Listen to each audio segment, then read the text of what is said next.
Welcome to another DorkLair collecting live stream. With me today, Jesse DeStasio, Matt Doughty. We are going to talk Toy Pizza Expo. What is going on, guys? Hey, Bill. Toy Pizza Expo and 5 Points Festival. And 5 Points Fest, yep. The merging of worlds. I caught you on, was it the AIC podcast? What was the last one you were on, Jesse? That was it, right? We've been filming Adventures... a lot of them lately, but yeah, I think that the last published one was AIC, Yeah, that was a good conversation. I liked how,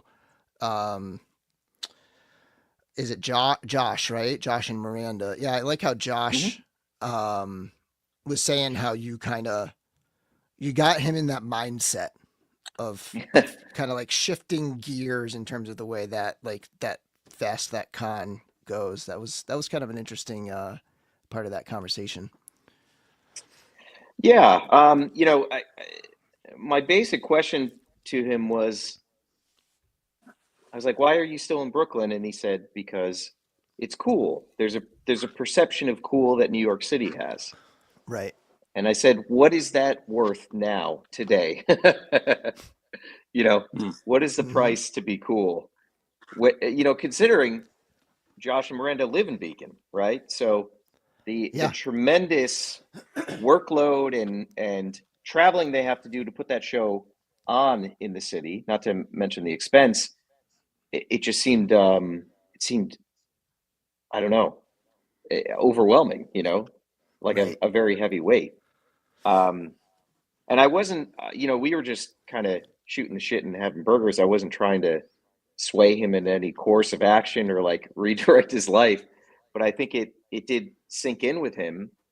And, that's why we're here today, I suppose. Nice. I know those conversations. Yeah. So for the viewers who've many times have already met Jesse on the show, this is Matt's first time coming on. Matt Doughty, do you want to introduce yourself a little bit? Matt Doughty, and we started the Glyos sort of toy line years ago, and I run O'Neill Design with Michelle, my wife, and Mark, my brother from another mother, and we work with all the great makers over the past almost 18 years, including that man in the repose in the small box on your screen, Jesse D, who I met. Jesse, I think it was over 20 years ago. I was just doing some numbers while working on something else and looking at back. I think that it was 2004 San Diego Comic-Con. I think it was the first year that I went, and I met you when I was carrying that backpack around. And we've detailed this sort of story before, Bill, but I had the last minute had decided to fly out there, and Michelle was actually pregnant with our firstborn, Katie, who now kind of works with us and is in the middle of college. And I heard Takaro was going to be there. So remember that, Jess? And I do, yes. we all had met each other sort of loosely on these message boards back then. Yahoo group, micro Yahoo group. And that's where I met actually John Kent, who runs Toyfinity, who's an amazing person and longtime brother. And Jeremy Sung, I met him, who runs Battle Tribes and Spy Monkey. And then Jesse was sort of, I don't know what you were sort of hustling on the side there near Art Asylum, or yeah, I was at the Art Asylum booth, but I was doing any number of possibly illegal deals for, swapping exclusives with different booths and, anything to make a buck. Doing your normal, your shenanigans, which continues to this moment. For some reason, I always picture you with the broom, in that, I don't know what you were doing. You were doing something where you were cleaning up something, and we just started talking. And back then, Bill, everybody, you know, was on like, you know, Raving Toy Maniac in the Yahoo group, the micro groups, wherever, whatever it was. And it was such the early days of communication. But we all were so passionate about customizing. That was the thing. That's how I really got started in this whole thing, was absolutely being obsessed with customizing, but fusing G.I. Joe, Microman, Fisher Price, all of the things, Star Wars, of course. I know you're a huge Star Wars fan. So am I. Man, I loved Andor. Anyway. Hey, no spoilers. I have not. I didn't watch the last three, dude. I'm okay. Me neither.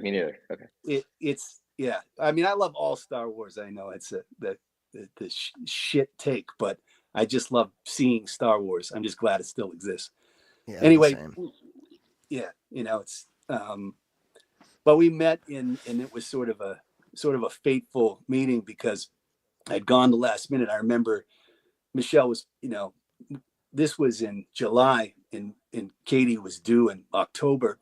So she was like, you know, she was on the computer trying to create finish the editing on the micro show. This was like the, you know, second iteration of it. And I was like, you gotta get this thing lined up right. And she's like, I'm pregnant, for God's sake. No, shut up. So, you know, then we end up printing these things, and they were literally, I got them printed, and the next day I jumped on a plane and I stayed in Jesse Moore's room, who had been out there for the whole thing. I only went for half of it. Jesse Moore is, you know, I went to college with Jess, and he's from the same town my mom was raised in Beverly, Mass. And he's the owner and proprietor of the Colgram. And also, you know, he runs an incredible, the Graphic Jam, this incredible T-shirt. And if you're ever in Beverly, go see him at his toy museum up there in his place. It's wild. Yeah, he's just awesome too. Is it a place you can just like show up and check it out? Oh yeah. Well, yeah, okay. We're local to each other, Bill. So I mean, it's, you know. Yeah, I know. We gotta connect. We gotta show you around, show you the. Yeah, PJ's up there too. PJ, you know, another extraordinary human, spaced out design, and also, you know, is one of the #1 guys up at a huge shop up there on the North Shore. A lot of North Shore roots with all of us, with the northeast sector of Glyos. Yeah. And Maker. But yeah, he's up there too. And you know, he's always into something cool. So yeah, anyway, Jesse and I met there, and we all just we just connected. And then I watched Jesse basically every year. I went back. Our last show there was 2011. You believe that, Jess? And every year I watched Jesse go up another notch. It was crazy. It was like it's the, you know, it's like all to be fair, and then have a career implosion, and then you know, move along, another career implosion. Well, you're the Lazarus of toy making. I mean, that's kind of how it goes. You got a lot of people who want to, you know, give you shit a lot through your whole career, but that means you're doing something right, because it's interesting, you know. Yeah, I mean, you know, we can all be bastards sometimes. That's part of the, you know, comes with the territory when you do something as weird as, you know, dedicating your life to making this stuff, which is so arbitrary in a lot of ways. But you're, I watched you hop around from place to place. It wasn't just San Diego either. It was New York Comic Con as well, and every other thing in between. And Jesse would sort of, you know, he would get in there and find his spot and then learn. I think maybe then get sick of it and then move and then master something else. So I still, another big memory I have of San Diego is when you first met Michelle and you were working at the Jazzwares table, remember, in the corner booth. Oh yeah. You had the Mega Man stuff out. And, yeah. And I remember Michelle saying, I like that guy. She usually doesn't like most people affiliated with me. Sure. Smart. She's smart woman. But I'm just joshing. She liked Jesse though. And she was, you know, she was interested in what you were doing. And we were just over in Artist Alley at that point. You know, it's the next year after we went back in 2005 and I got a little Artist Alley table, and we had Katie And Michelle had her Sidric book, and that's actually where Pheyden sort of, came into focus, because he was just a side character that had been used in this micro show book that we did. And for whatever reason, it just resonated more than the things I was attempting to try to get to resonate. It's always the thing you least expect that ends up being the focal point, sometimes of your whole life. Best laid plans and all that. But I had just made this character. I'd actually made it for Michelle for Christmas. Pheyden was based on stuff we had done as kids. And Michelle grew up in the same town as me. I graduated high school with her brother, Craig. Anyway, I just had made this figure for, we were broke. We had both left our jobs, moved back here to where I am currently 27 years later, 28 almost years later. And we would make each other stuff for Christmas because, we had both quit our jobs, come back to help her father and her brother run their generator business.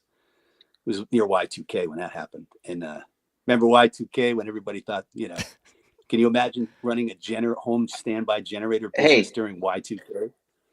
Guess what? Maybe panic buying.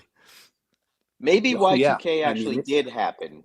All right. It just took 25 years to set in. Yeah. Oh, Jesus. We moved a lot of generators during that time. It was crazy. We would, I believe it. I did blue collar work, most of my life. And I would get up at about 4. We would be assembling generators out back. And we would load up like 15, 16 of these standby generators and drive them up to Maine, Vermont, halfway up to close to Canada, up the top of New Hampshire, all the way down Connecticut, Rhode Island. Craig and I would just be, we were in a rollback truck, that you would tow cars with. And we called it the Reaper. That one was actually called the Coffin, the first one, because we thought we were going to die every time we were in the fucking thing.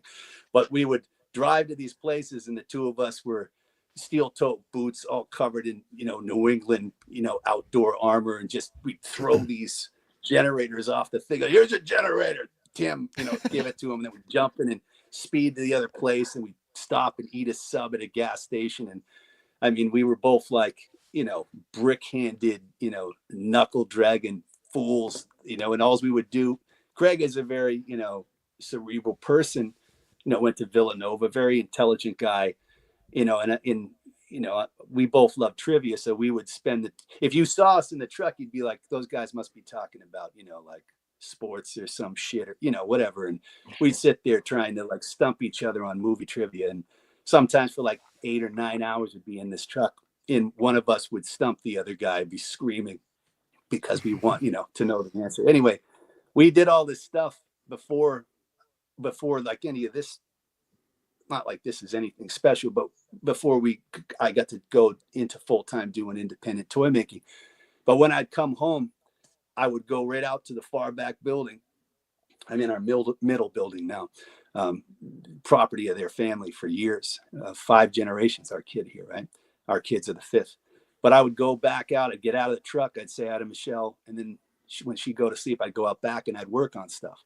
And I'd be all battered, cuts and slices and busted knuckles. And I'd be sitting there trying to glue Microman, chess pieces onto a Duke, like in trying to, carve things in the freezing cold, just because I loved it so much, and that's what led to this, to the making the micro show, which seems like a nothing, but it actually is really what got things started for me.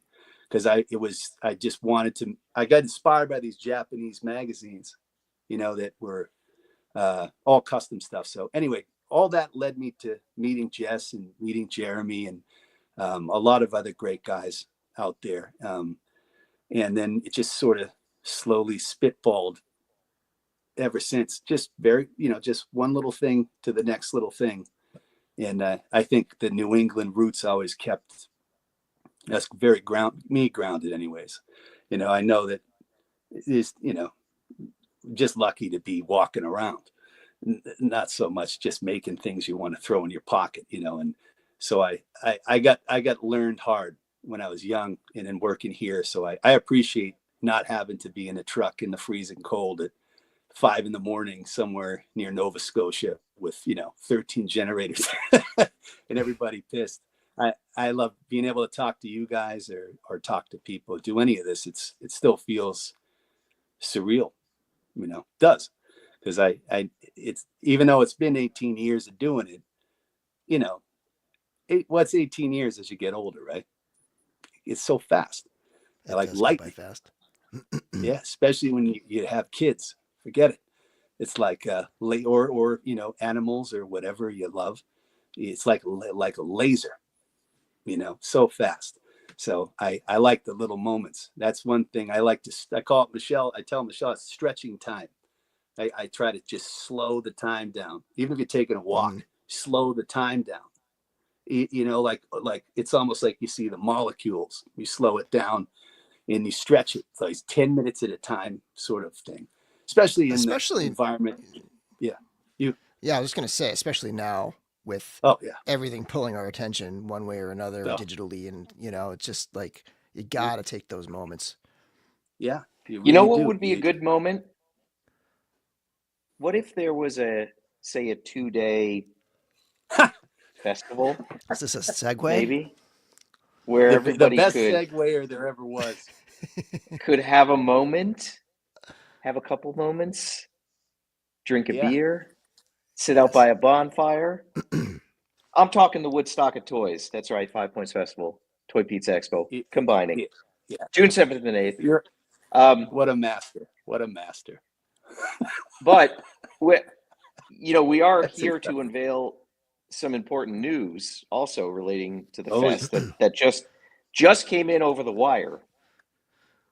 Do you want to just kind of briefly just overview the fest first and then? Absolutely. So, Clutter has held their 5 Points Festival for quite a few years in Brooklyn, and they are finally moving it up to Beacon, their hometown. Also, obviously a great venue with the Yard, where I have held my Toy Pizza Expo for the past couple of years.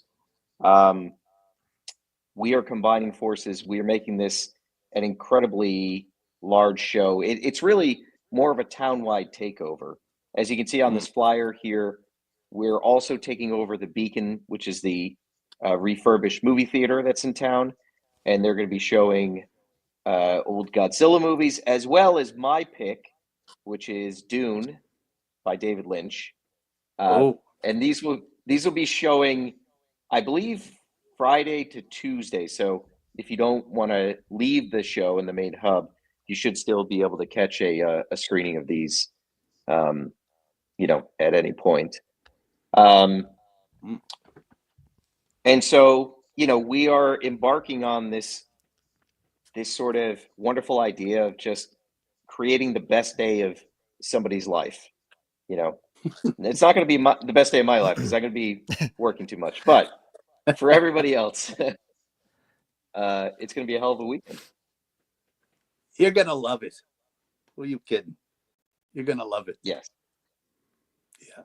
I will. You do your best work under stress, Jesse. You do your best work with the gun to your head. The truth is, it goes by so quickly for me, because there's logistically a lot of things happening. I'm meeting a lot of people. I'm corralling cats, performing, so this show is often just an absolute blur for me. And then like days later, or when I start looking at other people's pictures, I kind of like, phase back into my body and become a human being again.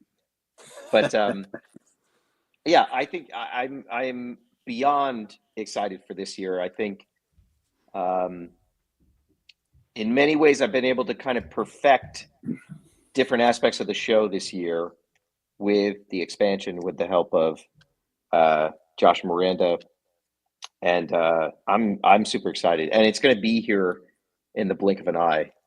We're so close to this date. It's really crazy. It's 3 weeks away. Yeah, it's really close. Mind-boggling. It's a great combination of showrunners with the two, and Josh and Miranda are if you for those that haven't met them, just outstanding people. Josh is like a wild man, and Miranda's so poised and so intelligent in there. We've always loved those guys. Met them years and years ago. So Jesse has been very close with them for a long time. This is a natural sort of order of things in a lot of ways. I think that's why Josh's brain switched over just when you hit the right button, or maybe it was a particularly good, burger. But whatever Segway, it was, probably. Yeah. Yeah, a little bit of both. But it is a weird sort of time. Kind of makes sense that something like this, which is very against the grain, for it to sort of manifest during a time where, in a lot of ways, it sort of feels needed, because it's against the grain. I think most of us that are into this are already outside the normal parameters of what's, over the top, over the counter type thinking. Most of the people that do this are thinking in their own way, and it makes a lot of sense for it to fuse together. And it's outdoors. I love being outdoors anyway. I love being at cons too, but being outdoors and feeling that get the sun and moving back and forth between the different areas, and a lot of people, it will be a lot different than a big city show. That's actually the point. This is an alternative exhibition of, actually, it's almost aligning with that thinking, the thinking of right now too. I mean, the elephant in the room is a lot of people had a really bad week. A lot of things happened to people we know working in the industry, lost their jobs. A lot of shitty things almost every day. Mm-hmm. It's just the way it is. Politics or not, it's a raw time. It is. We're living through a very interesting time. I think this hobby is will limp along, but will never be the same after the past couple months, right? Past month, really. And I think the instinct is to stop collecting, stop spending money, go inward, shelter yourself in place. But we are saying, no, fuck that. Let's throw a Viking funeral. If this is going to be a funeral for the toy industry, let's light some arrows on fire. Let's have a little pontoon going down the river, and let's just expel all this energy. I mean, you could call it a transition, I suppose, but funeral will work. Yeah, that's the Italian in you. It's both the funeral and a transition. It is and a rebirth.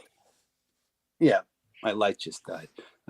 It's this whole thing is going to just sort of churn many different ways. Well, we got a 90-day reprieve for people to boat their stuff in.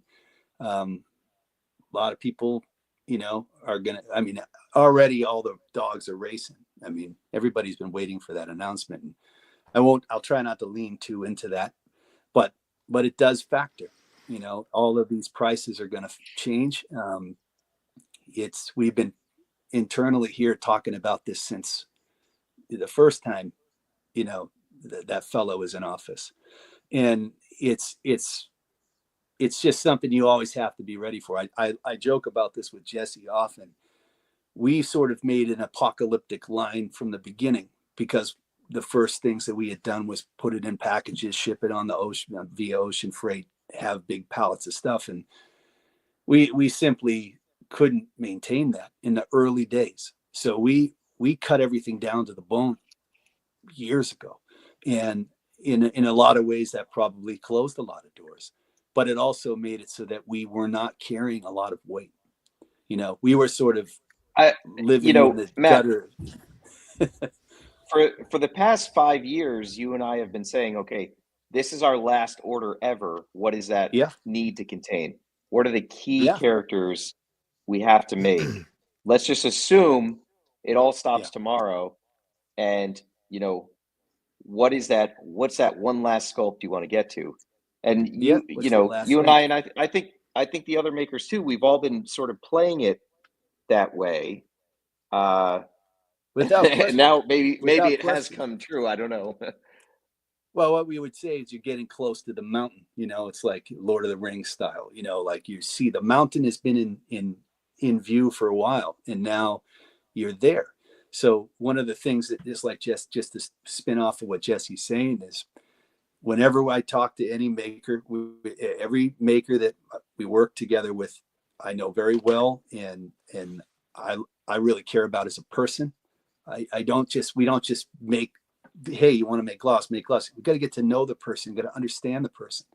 They're linked to you, and it's not just a representation of the core here. It's just a representation of humanity.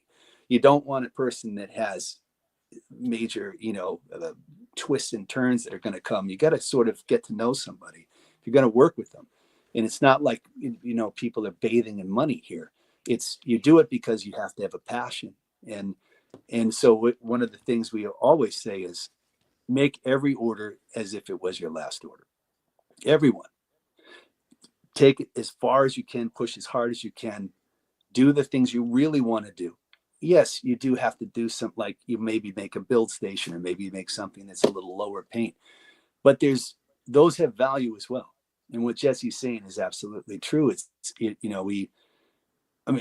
Jesse and I sort of are we can be catastrophic in our personal perspectives on things because of our Yeah. shared upbringings, like kind of being raised in a unpredictable environments, as many kids, Gen Xers were.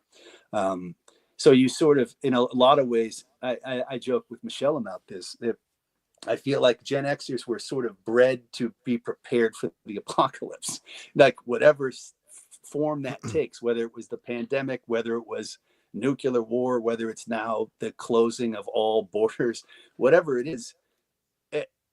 There's a piece of me, as much as it's horrifying, and I think about my children or anybody's children, all children.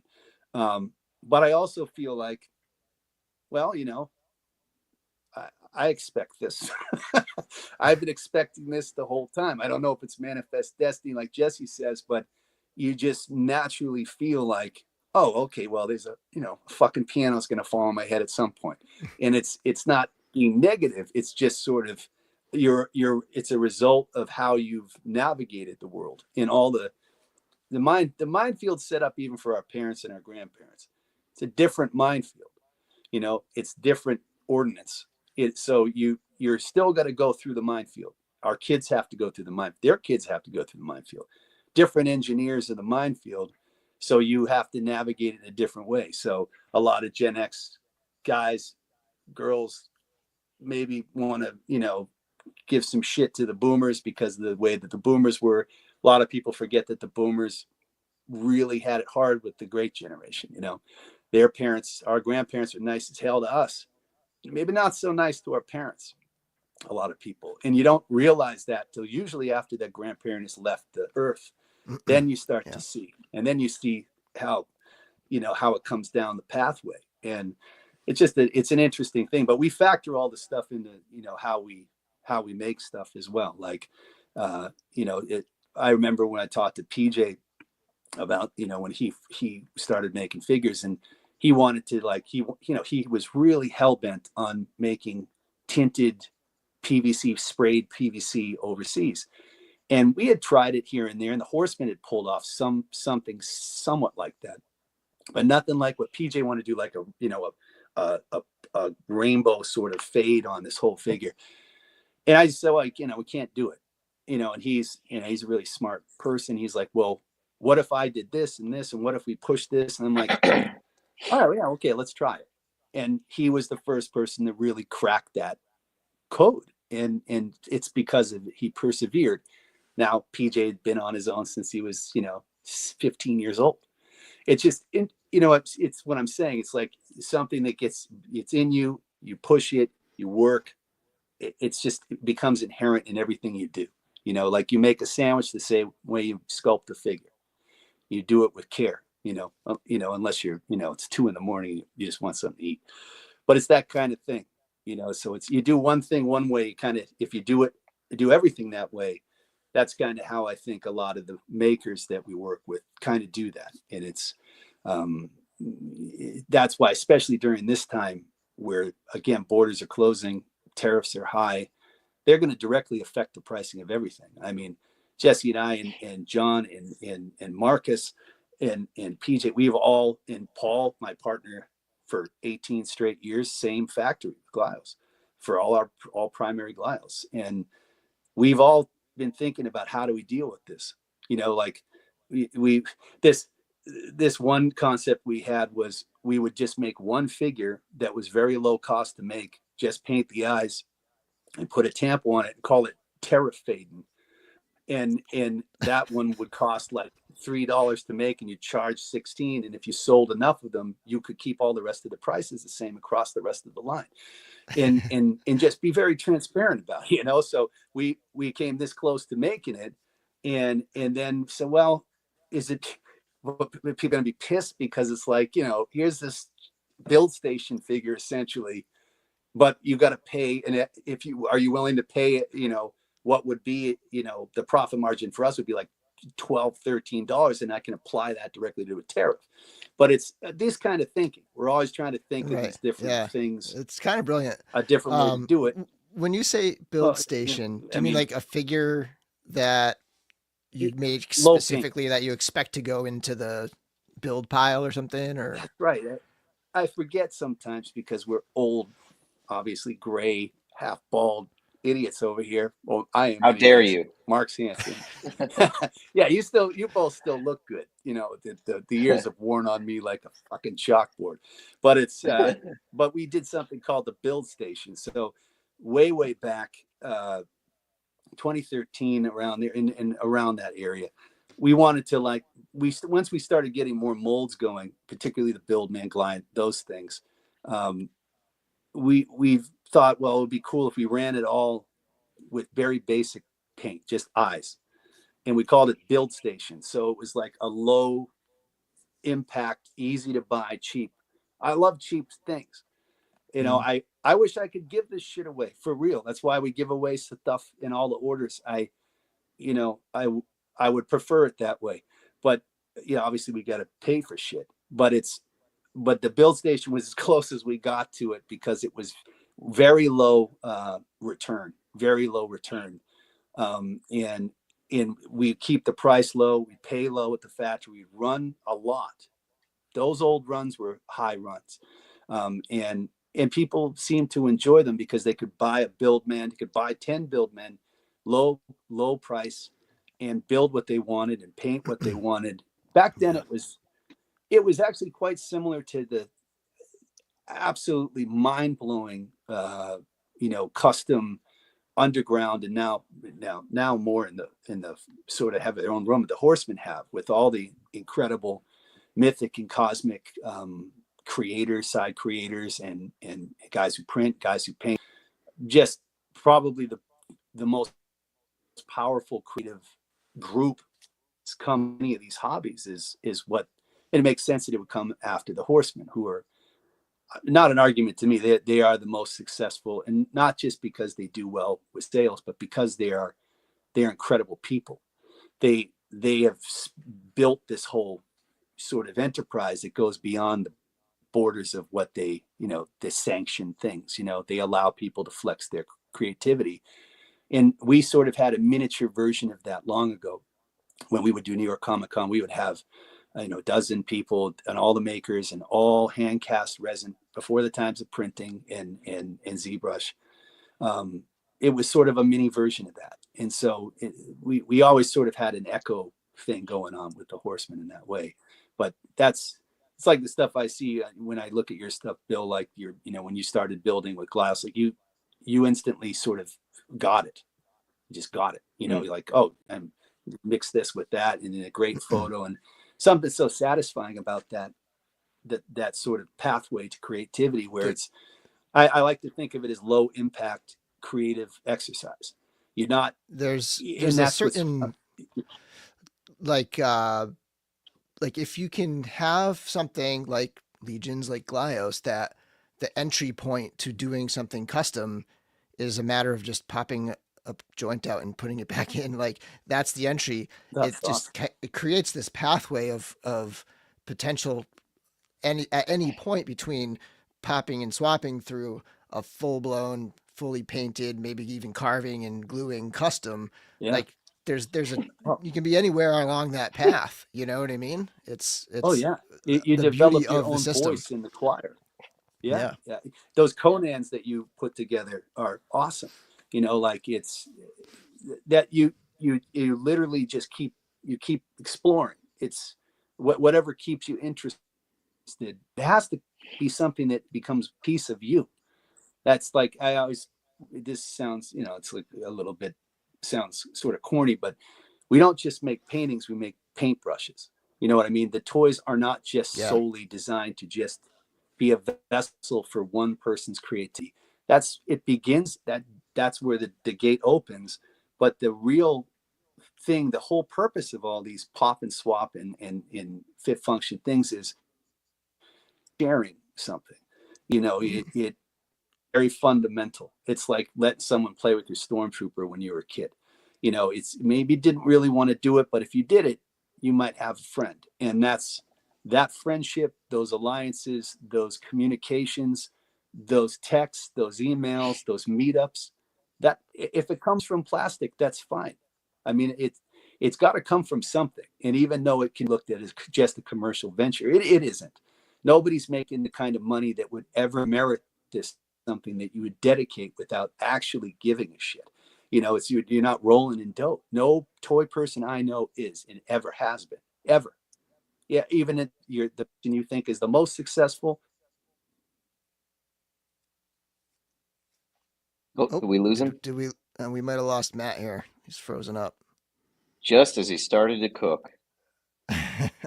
Matt, if I don't know if you can still hear us, if you want to leave studio and then come hop back in, sometimes that helps. Rest in peace. He's been compromised. Yeah, Um, he said too much. um, so I actually have to go to the train at 9:30. So let's Okay. with a frozen Matt, we're going to make a big announcement here. So we are, very fortunate to be being joined by the Four Horsemen at 5 Points this year. So that is some very exciting news that I think your fan base is going to be Yep. ecstatic to hear, and we're ecstatic too. I love going to Legions Con, and I have a lot of fun at that show, and I'm always in awe of the size and the talent of everybody sort of involved in it. Now the Four Horsemen and team have always kind of looked at the Toy Pizza Con or Expo or whatever the branding is that year as kind of their getaway. They get to go and hang out and be Right. anonymous and just play video games, eat pizza. This year I'm putting them to work. I'm demanding it. So I believe they're going to have a small select amount of products and a booth, and I think also some reveals for the show that people will have to wait till they attend to check out. But I feel super fortunate. I've known those guys forever. George Gaspar was my contact at Gentle Giant when I started in the industry over 20 years ago. We were working on the Armies of Middle Earth toy line together, and Gentle Giant did all the prototyping, and so him and I corresponded, and we were kind of the same age, starting off in the same industry, and have kept in touch since then. I mean, the whole company's filled with great people. I know Diego's in the chat; he's another great one. It's kind of like a nice homecoming to have these guys come and set up at the show, and I feel very privileged. So a big thank you to all of them. That's awesome. That's great to hear. Because I literally a week ago at at Shop the Curiosity, I was talking to Jeremy, and he's saying, yeah, well, it was like kind of what you were saying, like they'll probably go, but they might not be set up or something like that. But that's great to hear that they're going to be set up and presenting and selling, and sweet. Yeah, I see right now through this very turbulent time for this industry, but also for the greater world in general. I think that solidarity is super important, and coming together for a collective project, I think is really special and really needed right now. The things that are great about this hobby are not the pieces of plastic that we collect and pay for. It's the sort of friendships that you meet through this hobby. Those are the things that are important, and that's kind of what this show is meant to accentuate and foster and kind of put out into the world. And Matt's back, and we can actually see you Sorry. moving around now. Something must have beamed in and just said, Jesse pressed a button over there and said, "Mute." Yeah. That's what it was. What I So missed. while you were out, Jesse announced that the Horsemen are going to be having a presence more than just a casual presence at the 5 Points Fest Toy Pizza Expo. Yeah, it's going to be great. Just got word this week, so it's going to be. They really want to back clutter Jesse's play here, and there'll be some other things too that are connected also with us that will be in play as well at the show. So it's going to be. We're psyched. Couldn't be happier that they're going to be there in an official capacity. Right in the middle of things. So, yeah, couldn't be happier about That's this. great. I had a question about the it's event.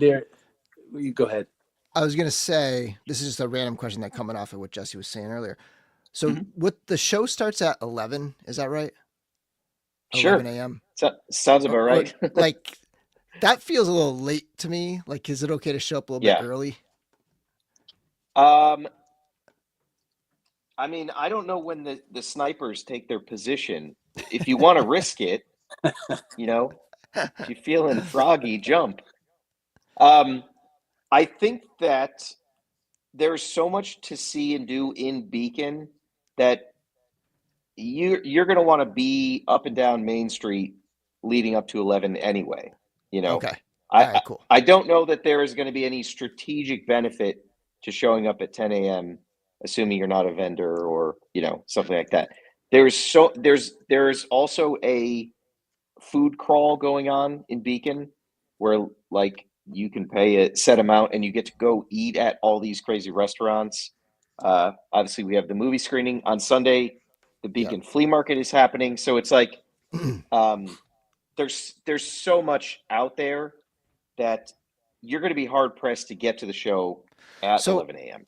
So that the yard, is that like connected to the downtown area, or is it far away from it? Or the yard is directly at the end of Main Street, kind of on the. Let's see, the Beacon Main Street sort of starts at the Hudson River, and the yard is the kind of other endpoint of Main Street. Yeah, cool. Is I like to get an early start and just like knowing that.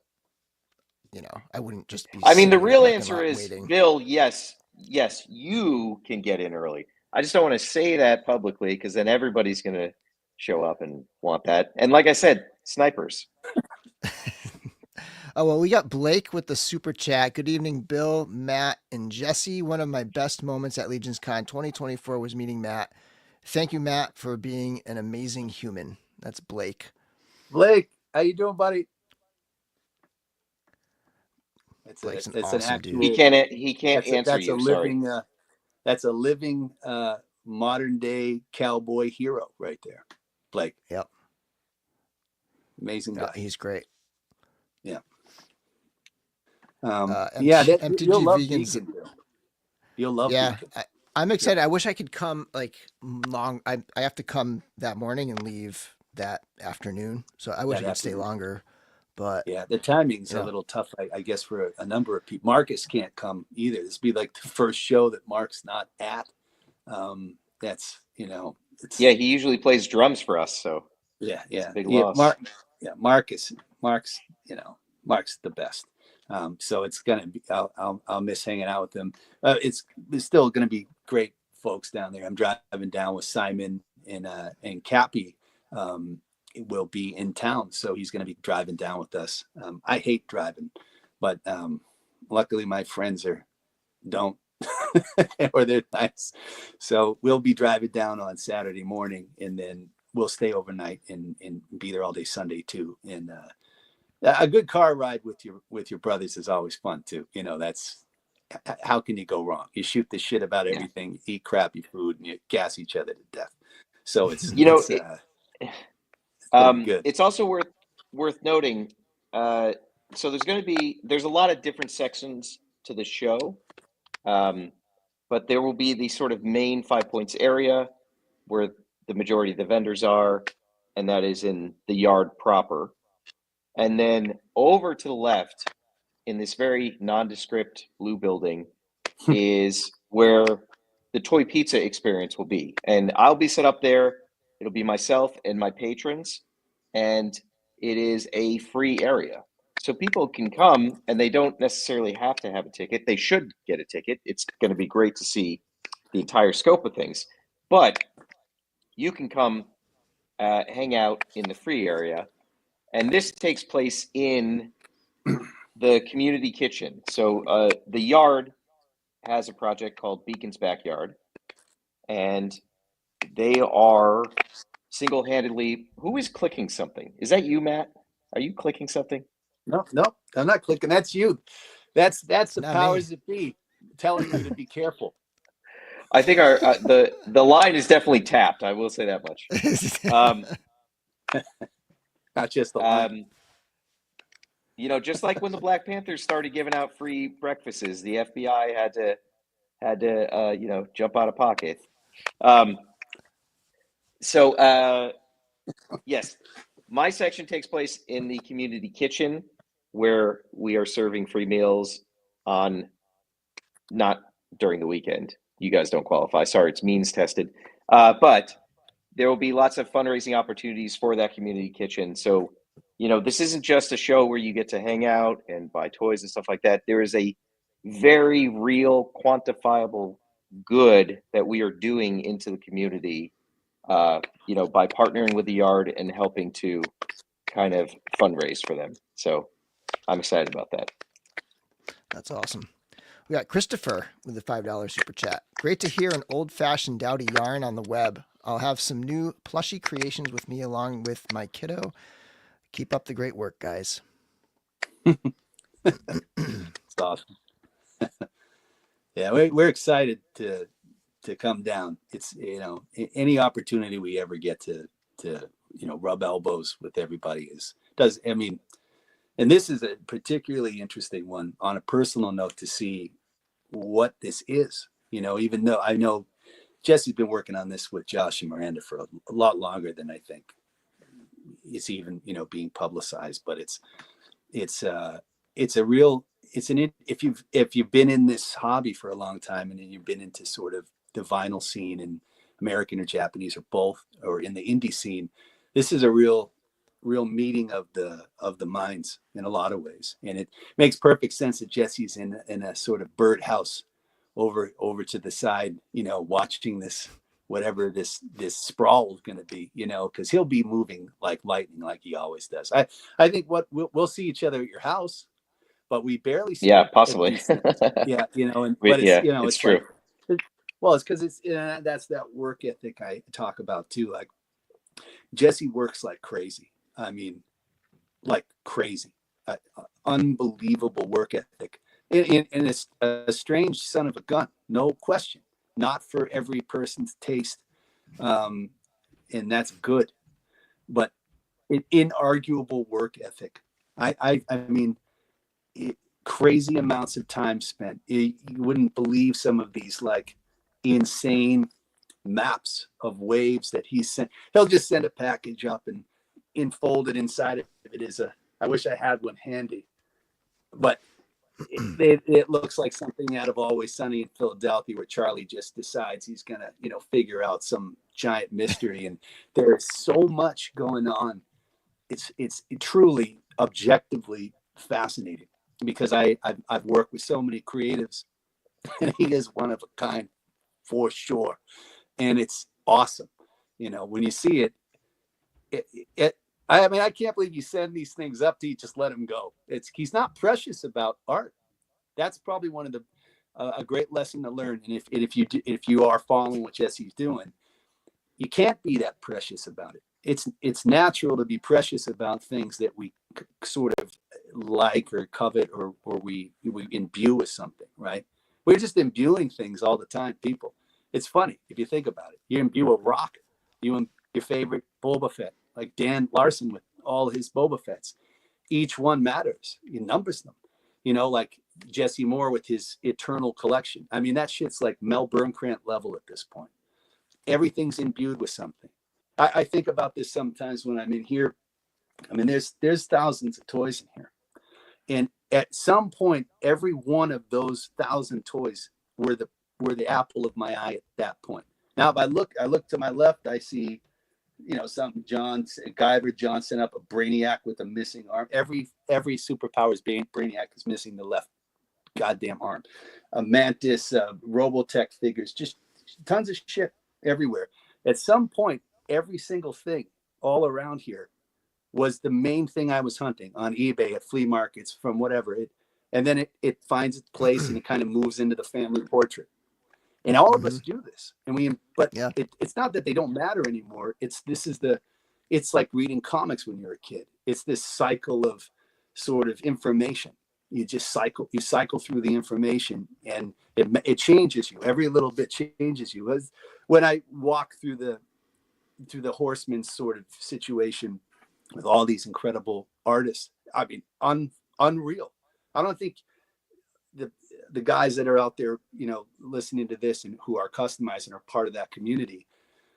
I don't think, maybe you don't even really understand how absolutely crazy and incredible it is. It's so unique that it's so rich with information. And this is sort of the same sort of thing that happens at these shows. So when you go to a show, whether it was D-Con, whether it's San Diego Comic-Con in its prime, in its prime, I mean, Jesse, I was just looking at these pictures. It was you and Tarantulas Chris together, like just all of these people, just with the language they share is just passion of all these, of imbuing things and then sharing them. So when you make something, you're working on it. Your intention is going into whatever it is you're making, no matter what it is. If you're sculpting, if you're painting, if you're swapping. I mean, Bill, when you make your favorite swap, right? That thing rides with you around, right? Has there been a point like you take it into another room, you're going to watch a show with, whoever you want to watch a show with, and then it's maybe next to you, or you're thinking about it, and then you take a picture of it. And the best part about something like Instagram or Facebook, whatever social, I'm not a big socials guy, but I understand the importance of it. Sharing, you imbue it, you share it, and you get a response. And then the cycle, it feeds itself. It's not just addiction. Yes, there's a part of that because you just like shit. As Gen Xers, we were hit with the mind, control. Of course we're gonna like shit. That's why there's nostalgia for us is much higher. And now my father-in-law, boss, he loves baseball cards, loves the Lone Ranger. Same shit my father liked when he was alive. Same things. Lone Ranger, baseball cards, BB guns, bullshit. And then they get older, and then the boomers were told to make money or you're a failure. Do that at the expense of raising your kids. They have love in their hearts. It's just that was their thing. But when the old man looks at a baseball card, he goes somewhere. When I go to a flea market in Maine, we take the family up to Maine in the summer, get him a old Lone Ranger, beat the shit thing, sold to me by another boomer. I bring it home to the old man. That's nice. And then I catch him down in the office looking at it like 6:30 in the morning when no one's looking. He's eating a fucking donut, reading the Lone Ranger. It's all tattered to shit. Some him, a version of him as a kid had that rolled up in his ass, you know, in his pocket, in his ass. Depends on what family you're from. But it's, you know, this is his thing. It exists in tin soldiers. My uncle and my father, who were, you know, they were 12 years apart, and I'm 14 years younger than my uncle. So my uncle Kenny was sort of in a weird spot. He was not an intended kid, you know, like he was late. And my dad and my aunt, my dad was like, you know, my dad was like world-class dude, you know what I mean? Like James Bond, good at school, good at shit, all the things that I was not good at, but sort of like a frustrated artist inside, right? So when he got older, he took like so many photos. He was like Ansel Adams on crack, and he has his legacy after he died was like 302 photo albums that were left to me, like document like doorknobs in Germany, you know. And then but each person has this sort of expression, you know. And I always think about well, what it is that we're doing and why these shows are important. Yeah, it's weird, I guess, on the onset to say you moved out of the city and you went into a field, essentially. Okay, well, is it interesting though? Yeah, it's interesting. Is it as interesting as having the same show in the same location over and over if the show's contracting because the market's contracting? Well, what would a person do in the wild? If you were in the wild and you were hunting the animals, or if you ate animals, don't tell Eric, and you know, you go to a place and then the animals are gone. Do you stay at the place because the shit's gone? You move. It's the law of nature. You change or die. Change or die. Period. So toys, food, families, marriage, whatever it is, you change or you die. If you're going to stay in a marriage for a long time, you're going to fall in and out of love with that person. I don't give a shit what anyone says. It's what happens. You got to relearn to love the person if it's meant to be. If you really want it to work, it's the same thing with toys. You got to reassess how you collect toys. You might have to purge all your shit. It doesn't mean you don't like toys anymore. It means you needed to change or you die in here. You know, it doesn't have, you're not in a ditch, but you die inside. Your friends will notice, your kids will notice, your family will notice. Sometimes you got to purge. I feel like what's happening with 5 Points, what's happening with, Jesse's always in Sorry, this. I have to interject. I apologize. I got to go pick up Olivia. You two, can you hear me? Yeah, we can hear you. Okay. Yeah, you're crackling. I hear it too. It's very weird. I don't know where they're crackling. I can hear it too. I don't know where it's coming from. I got to go to the train. Every time you guys continue talking, please. Okay. Okay. Thank All right. you, Have a good night, Jesse. Hey, say hi to Olivia. There he goes. All right. So now it's just us graybeard. Yeah. Yeah. Anyway, so you know, I know you're working with the Horsemen on the Infinite Legions stuff.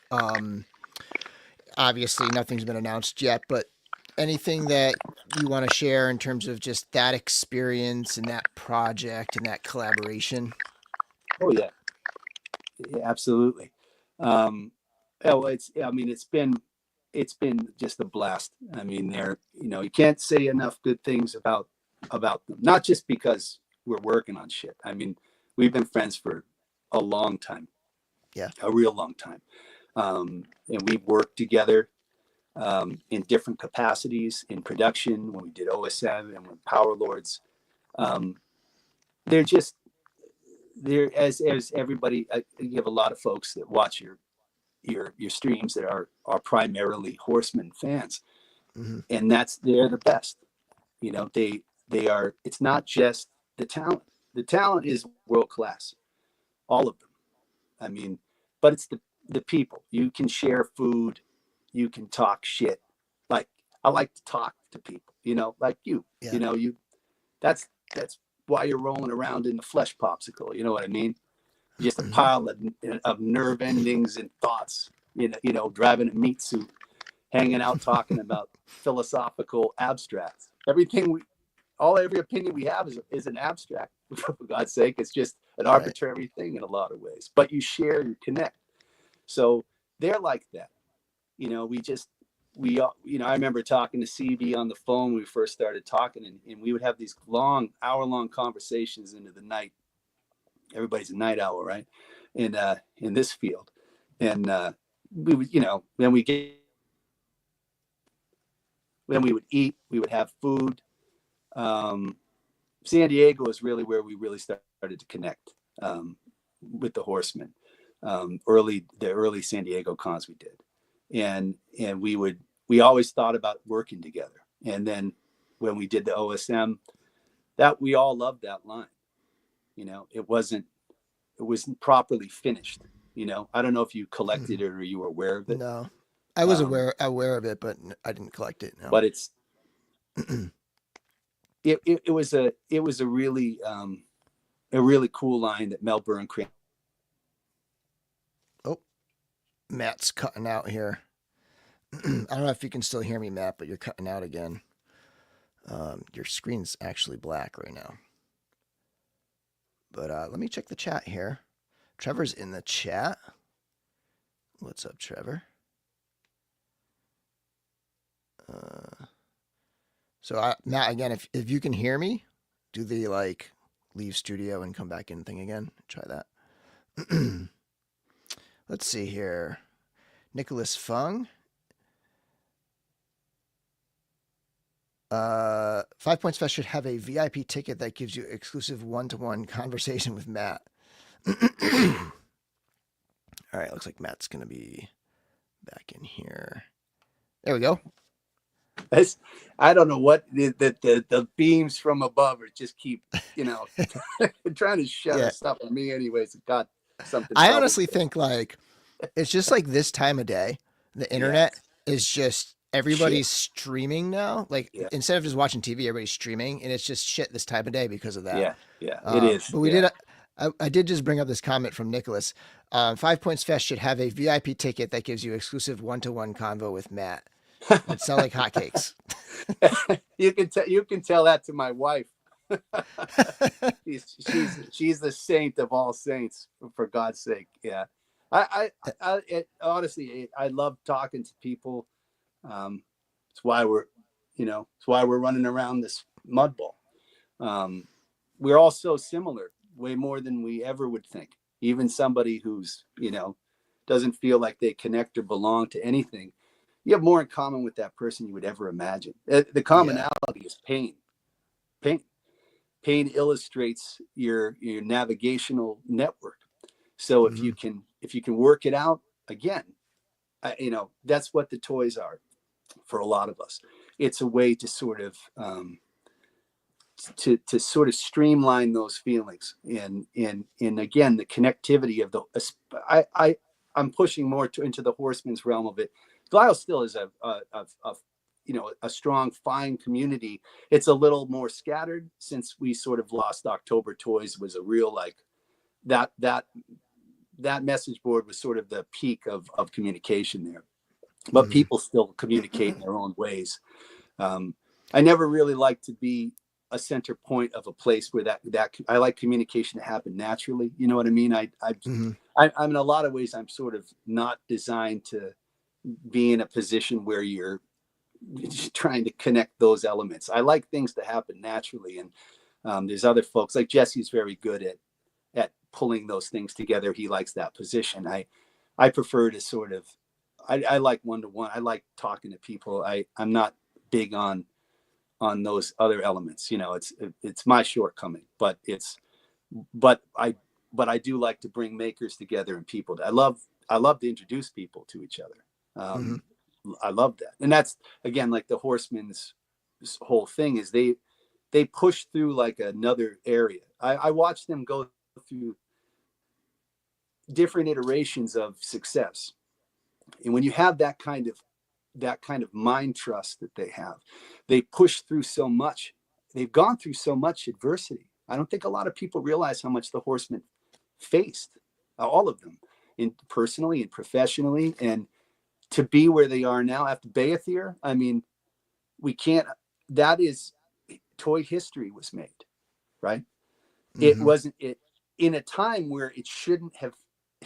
Most people would have never That was goodwill Right. and them delivering time after time after time. And they've assembled a team that's like, I call them the X-Men, you know, that's what I call those guys now, you know, and each one of them is special, just like Nightcrawler, Wolverine, Cyclops. I don't know who would be Kitty Pryde, it's something special. You're in the midst, everybody together in this, all coming together is something very special. It's very special. It's more than we can even really recognize right now. In time, when 20 years from now, you'll remember it weirdly in a more clear way. Right. But to see what they're doing, it's totally fucking lawless. Who makes that shit? Who does that? And it wasn't like they were granted an audience. They built it. They built that. Yeah. You know, someone like you with that kind of intelligence and creativity and kindness and responsible way of living, you know, you participate in what they do. You want to. That's what a huge thing that is. I mean, they understand that. Anybody who makes this shit, if they don't understand, you know, that how lucky they are to have someone buy anything that they make or participate in even the thinking of it, don't have to buy it. But if you participate in thinking about it or creating because of it, there is really, what else is there? I think about that. Like happiness and satisfaction are two different things I've learned in my life. Mm-hmm. Right. Happiness is, you know, you see your kid do well. Satisfaction is knowing you did the work without bullshitting. Work's not necessarily always a happy activity, but it is satisfying if you do it right. You know, right. I'm sure you've worked, and everybody out there has worked some kind of job that they weren't psyched about, might be in it right now. Yeah. You know? I mean, in even one job, I've been a teacher for 20 years. Like those ups and downs are that as well, where it's like, you know, there's some years or some, you know, administrators or some classes where you're just like, man, this is tough. This is like not fun. And then there's, you know, other times where, you know, it's the best thing in the world. So yeah, I think that can happen just on any job, even just like from year to year, your month job's to month. Really something special because you're influencing generations. I mean, you know, how you feel in the morning might be very different than how you go to bed at night based on something you saw in the classroom. I mean, I'm sure you've seen kids that you knew were in pain, probably now more than ever. Yep. And the fact that you volunteer and continue, because the person of your intelligence could do anything, Bill, you know, but you choose to stay in that trench where you're rarely going to be recognized for what you do. But some people get it. And if 3 people get it, or you, which I know you've done, influence kids to do something more than just, you know, bury their head in the screen. We would have done the same shit with screens, by the way. You know, it's easy for a Gen Xer to say we wouldn't do it. If we had these things, we would have been exactly the same way. We would have done the same shit because humans do the same shit. I see, you know, a picture of a concert in the 90s or something, and somebody makes a comment, look, nobody had their phones, you know, look, not a phone in the room, and everybody was having a good time. And it's like, if there were phones, we would have been the exact same thing. Every person would have done it. This is it. And especially for kids, like, they get ostracized. They're already ostracized by society, but if they don't have the technology, then they are going to fall behind with their communication, even if it's with a loved one, you know, like it's just part of it. Like yes, it sucks because it's the nascent days of little black monoliths in our hands. You know, I remember one of my longtime closest friends, this buddy of mine growing up, Nick, his father was he was a really sort of revolutionary thinker, and he used to do these things called mind maps. And he did work like consultation for DEC Digital, and he was this incredible guy, Stuart Kranz. And he would draw these things called mind maps. So he would do a drawing with all language, tracing the history of technology. And it sounds like highfalutin bullshit, but it was actually phenomenal. I grew up with this guy sort of as a father figure, and I was very lucky to have him around. And he predicted these. He said one of his famous, well, internally mind maps he did was he deduced based on going from like an abacus all the way till through the World War II, all the way till the 80s and the 90s, that we would all have microprocessor supercomputers in our pockets that were made of glass. You know, this was like this kind of person running around influencing, you know, some idiot like myself, you know, like I'm riding my bike into a fucking tree and this guy's making mind maps. You know, it's, you know, but you share, he would cook food and he would tell you about it. Then you go upstairs, you know, you play Sega and then go up and like go into his room and it's like, you know, you're exposed to all this crazy shit. And that exposure is what a teacher is. That's why they're so important. They're an unsung profession. You're influencing generations, your mood, what you think, your interests. You're exposing these kids to whatever it is. And they can go 10 ways shit to Sunday, but it's also can be the greatest thing ever. You know, I had a couple teachers in my runs through the education system that had a profound effect on me, you know, and taught me not just, you know, what 1 + 1 was. It was pull a chair out, you know, let someone eat before you eat, you know when to pay attention when someone's hurting. That's a huge part of it too. It's tough to maintain all this stuff. It's easy to say. And it's like, it's one of those things where the more kids are sort of have their heads buried in whatever, you know, compartmentalized worlds we live in right now, the less they know about those kinds of just everyday worldly things like look at someone's face and see what they're feeling. Like look at you know, like pay attention when somebody says something. Like those just little just like social things. Yeah, the nuances. They lack that a lot, and it's like that's part of my job for real is teaching that. That's awesome. I'm so it makes me feel satisfied and happy that you're in the trench. You know, I appreciate what you do. It's thankless, but that's much more important than what we do here, and that's heartfelt. And I mean it. I appreciate that. You know, and ergo, I doubly appreciate the attention that you give to these things, that you care about these things, and maybe our job is the creative outlet for folks that do more important things. You know, that's what toys are. It's we supply the thing to help the important people have an escape, you know, and there's always, I guess, a use for art and music or everything. Music is just as important as art. I love music, play music. Marcus is an outstanding professional musician, him and his twin brother, John. They have multiple bands and you know, I've seen just how much that's affected everything around him. Everything around Mark has been affected in such a major way through his love of music, you know, and his participation in that. And that actually bleeds over in everything we do as well. You know, it's like we've worked with great musicians, and I grew up with, you know, a sort of an embarrassment of riches of musicians around me as well. You know, my mother's a musician, you know, it just all sharing all these different things. That's sort of what I think musicians and artists are there for. We're there to give a break to the important things, and in so doing, it becomes valuable in that important way. In its own right. Yeah, exactly. Yeah.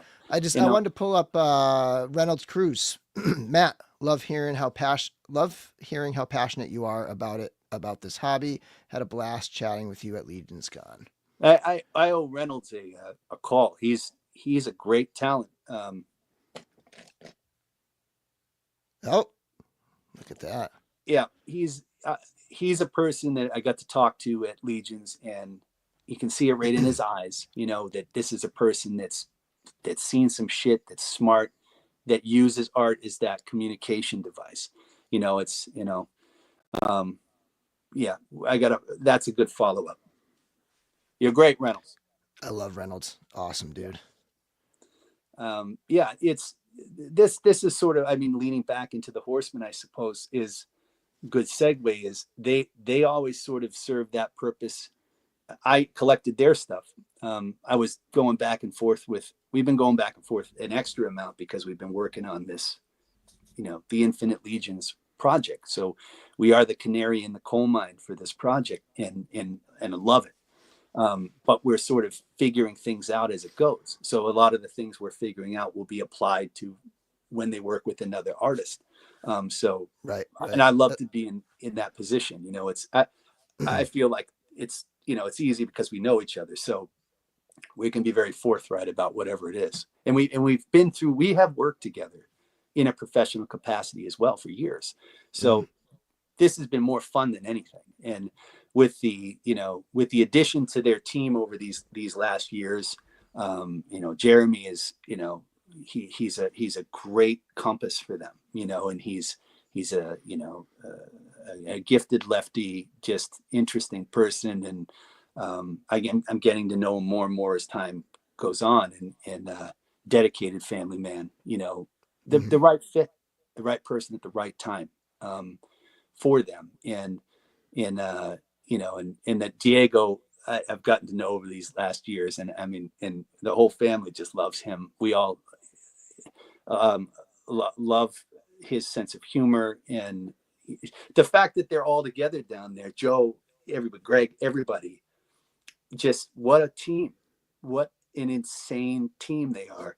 And they all are people you can eat with. And Bill is like, the silent assassin, Mancuso. I worked with him on the Goss.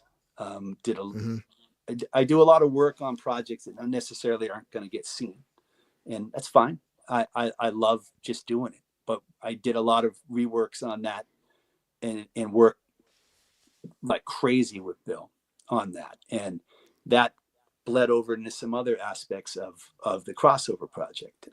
It's not just going to end with Infinite, so that's this sort of building block, but there's other things afoot. But this team that they have down there, I mean, I guess you could say it started when George came. When George they sort of rejoined their old team from McFarlane. Like they all went together, and Nate. I mean, Nate's he's a genius of art, of all art, and this team is all together. I mean, usually you get like one or two of those guys in a company. This is a whole team of them. Right. So like all the thing, and then they're making multiple lines. It's crazy if you really think about it. I guess we get spoiled because, the Figura Obscura comes out. You're just kind of like, oh yeah, it's another. That's a whole thing. It's that could be a line that a company just puts out. Only right. That.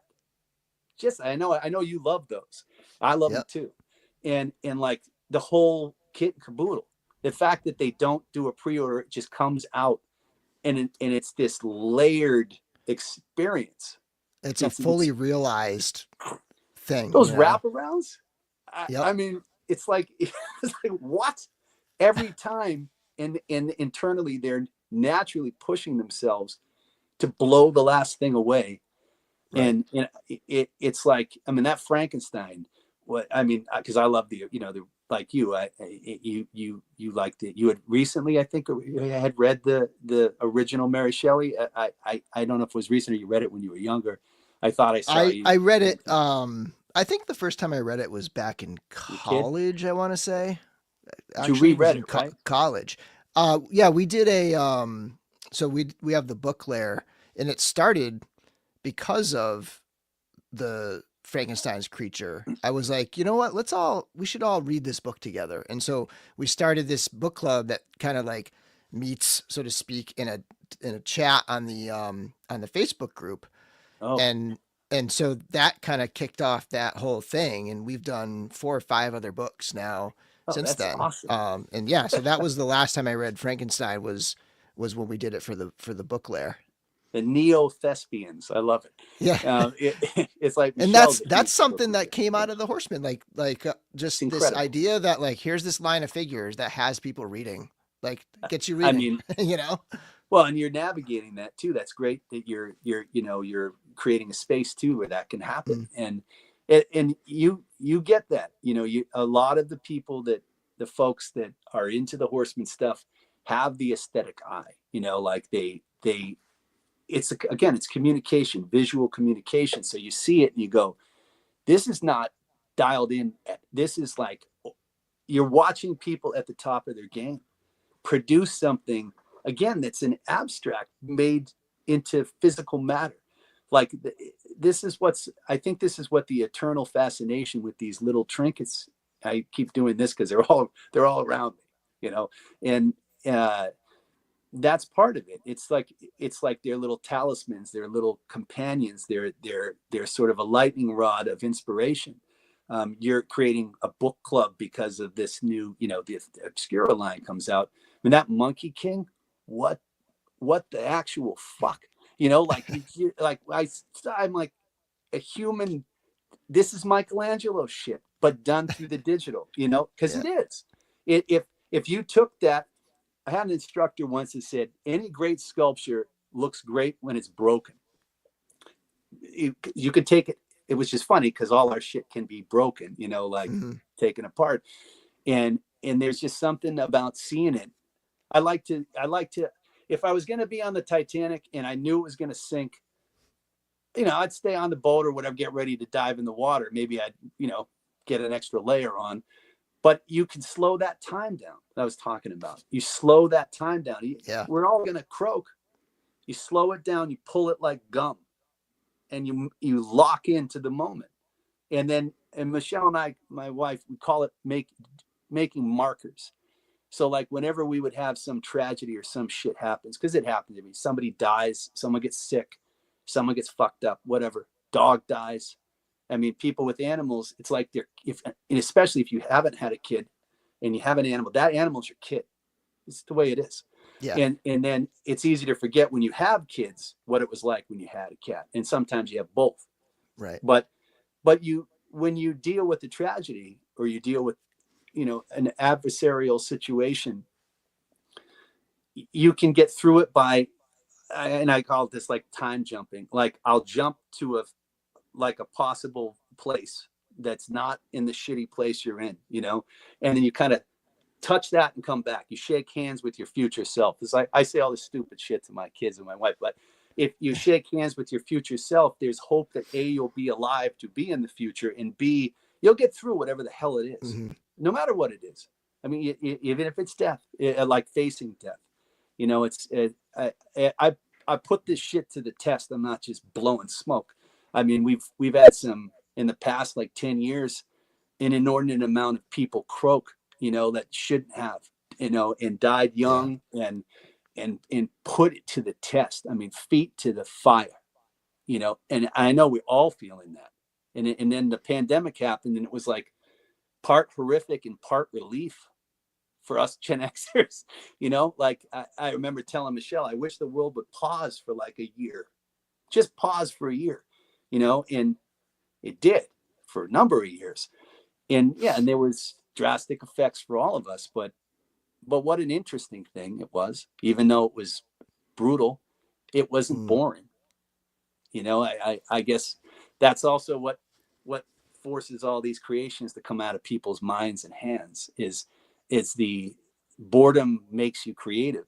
That's another thing you touched on too. Like when kids are never allowed to be bored now. They're not allowed to be bored. The algorithm gives them whatever they want. So they fall into this neo humanity, which is detached. And it's not because they're poorly raised or fucked up. It's just, this is what humans are designed to do. They adapt. These kids will be living in AR at some point, augmented reality. It's going to happen. We are the middle piece to that puzzle. We still remember the days of a corded telephone, and a clicker that was this big, or you had to go press the button on the top. You know what I mean? Like the slider. Did you ever have the slider? The one that slides back and forth? Yeah. My grandparents had it. We had a knob. It was called Star Television. I don't know if you. I actually turned 52 this week. Okay, you got a couple of years on me. Okay, so I'm 48. I look like I'm 100 years older than you, but you would turn this knob and it would like at like 6 o'clock. I'm sure somebody out there has seen it, but I grew up East Coast. You turn a knob on it a certain time of day, and you'd get it was early cable, and it would show movies. You didn't have like a choice of what you were watching, but it was like your TV would show movies. So you turn on, this was the Star Box, right? And then we eventually got the cable, and it was lights out, because I was a definite TV kid, broken home and the whole thing.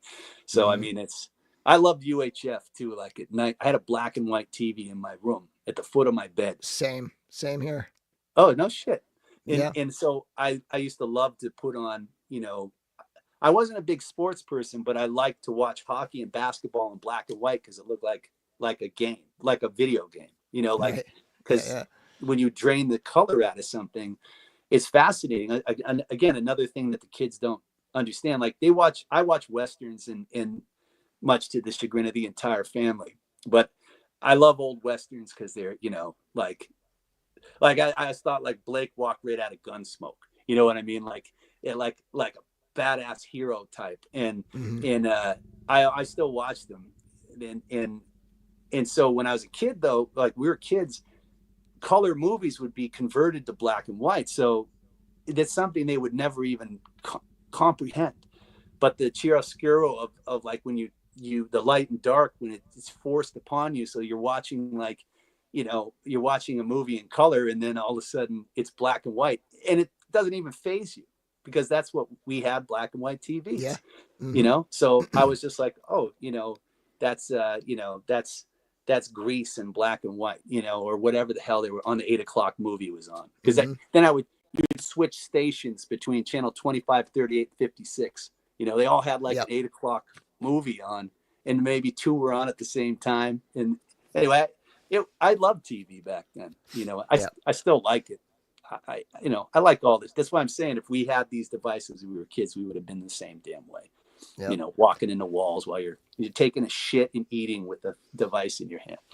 That's it's never like, I was like, my daughter, like, I'm trying to tell her, like, take a break, like, because sometimes, like, she can't even remember if she took a bath or a shower the night before, because the mind is just going so all the time. And it's like, I don't even know that I can like translate, like, just sitting and just sort of sitting and relaxing or something. Like, it's like not a real thing for kids these days, Stillness. It's a different kind of stillness, because they're still while they're looking at it, but it's not the stillness of like meditating. It's right. They're evolving. We don't really fully understand it yet, but they're changing. Their brains and their hands, their physiology is changing. They're altering it, whether we like it or not. That is the future. They will be. I mean, it sounds like sci-fi shit, but did you ever think you'd see like a Boston Dynamics robot doing flips? Like we're right at the precipice of that next phase. So like, it's always really ugly as shit before something fully transforms. It's just like the stages of an insect. And these might be butterflies with digital wings, but they'll still flap, and that's sort of like, that's how I try to comprehend. I'm open with the kids about it. I'm like, get the fuck off your phone, just look at what you're eating. And they're both intelligent, amazing, loving people. I mean, Katie's 20 and Cece's going to be 17. It's not like they're little pipsqueaks, but the way that they function is just, I'm trying to learn it, instead of, I went through the phase of saying, you guys, what the hell, like, you're never going to, I went through that whole spiel. Then I realized it was pointless, because I can't know what they are feeling. I can't. This is their generation. This is why generations don't understand each other. I had to reconcile this with boomers, because for a long time I was just like, nuke the boomers. Fuck them. And then I started to realize that they were really no different at the heart of it. It's just they had a different circumstance. And it takes getting older and then, nearly getting destroyed to understand that the fact that anybody who lives 20 years or 30 years older than you, think of the things that they know or they've experienced. We can't know. We can't know that until you do it. So I found as I get older, I try not to get too furious about the things that irritate me. And I try to, again, stretch time a little bit before I say something or I judge it, and because everybody's advice. Maybe, I mean, just everybody's in pain. That's the commonality again. Like, so how do we, and that's what this whole thing, like this weekend might seem like an arbitrary thing to go stand in a field and like look at plastic. Yeah, it is strange. But it's an opportunity. It's an opportunity. So you go to it and then you spend time and you might walk away, if you are open to it, with an experience that could be a marker. Like I was saying, like, so I set markers. If I am lucky enough to be aware that something's very special, I lock that in my mind like a buoy in the ocean, and I can visit it because I feel like it's a way to keep your mental sort of flexibility at an all time, because you're thinking in the past and you're thinking in the future, like a joystick, and you're thinking about these different things and applying it to different experiences. So you're more aware of the current because you're connected to the past with the hope of the future, and I feel like that's sort of, it sounds like mumbo jumbo dog shit when I I think about saying it, but I think you understand what I mean. I think you're kind of saying like, make an effort to make this thing a memory, essentially. Like, make an effort to make sure that this isn't something that just gets disappeared into the whatever of forgetfulness, and it's another swipe. Something that it's going to be there in the future. Yeah, that's a great way of putting it in a much more understandable fashion. It's that good great brain of yours, Bill. But it's it is what it is, and I guess that's what the toys are in a lot of ways. They're little moments in time. Like, I should have learned how to use ZBrush a long time ago, and I love the iPad. Katie taught me I was very resistant to it. I love tactile things. I think it comes from working in washing dishes, painting houses, working in factories and shit. I like to feel it. I like to physically feel it. I weirdly like to feel the pain of the strain of working on the figure and like looking at it in the light.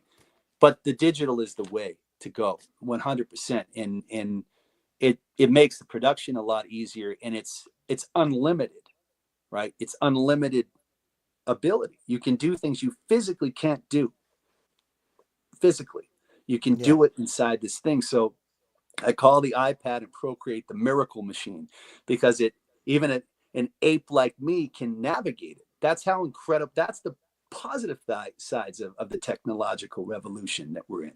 It's you can use it, and so Bill does a sculpt, or Eric does a sculpt, and send it to me, and I can draw over it on a layer and move it and manipulate it and send it right back through the phone, through the system. It's something that would take weeks. Right. Because I've been through it. I did this. Like, we have to change something and it takes a week, because you're like, move the angle here. And we work with this unbelievable sculptor. He does a lot of work with a lot of the Glyos makers, a guy named Anthony Coffey, Pat Bussey, Biomasters. Pat's another unbelievably outstanding person. You've talked to him, and you really get Pat out in the world too. You can have great conversations. A funny guy with a great history, and incredible talent, innovator, just awesome. And he brought Anthony in, and Anthony is like another outstanding individual, just a crazy talented guy who can sculpt, but is also mechanically sound.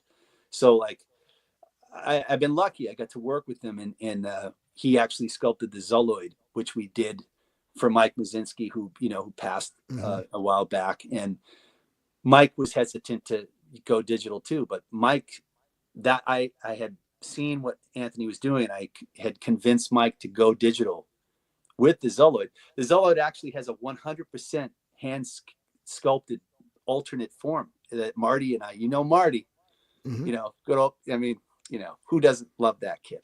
And man, I can't call him a kid. Um, but Marty was a facilitator of so many things. You know, he facilitated the Armivore, he facilitated the Zoloid, he facilitated the Biomasters. He worked on him, he sculpted. He's like Jesse D in a lot of ways, a hustler, a worker, crazy dedicated father. Like, I mean, someone to, you know, he's a son of a bitch too, in a lightning rod, in a, you know, the only other person who'll flap his gums like I do, but he's awesome, and he just sort of navigated those things, and has a lot to do with like a lot of, you know, other makers coming in and a lot of people coming in thanks to Marty. Speaking of Marty, yeah, because I don't want to forget this. He's got to drop tomorrow. he does. So he's got the Super DX Mecha Monster. Yeah, look at that. Look at that insanity. This guy. Yeah, this is a follow-up to his first Ghidra, and he, you know, that silver actually should match up with the silver we just ran for the Goreval. Okay. And actually, we have some stuff coming this month, right at the end of the month, that also matches that silver. So there's a lot of parts in there that are going to be great across the lines, and that's another one of Marty's great. You know, I don't think he thinks of himself as necessarily a heavy builder, but boy, can he build. You know, he really can. And this is a great example of that outside thinking. And I love those dragon heads. That's Jason Fraley's sculpt. And that's kind of funny, because that image you've got up right now is sort of the representation of what I just was saying in a physical image of these connected points. Right. You know, now let's go back to this just to look at that. All of those pieces there. I mean, barring the Armivore parts, those are all coming from Marty. I mean, I did my part on them, but those are Marty sculpts. I mean, for the most part across the board there, from the Nemesis to the Mushi to the Biomass Monster, and those Armivores wouldn't exist without him.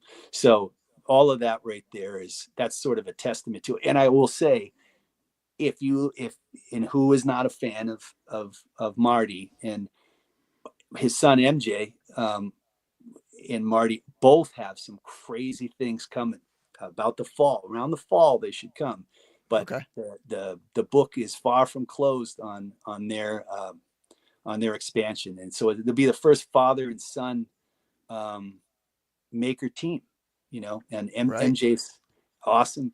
He's a man now. I remember when he was just a kid out here visiting, but they're both been. We all work really closely together, probably a year now.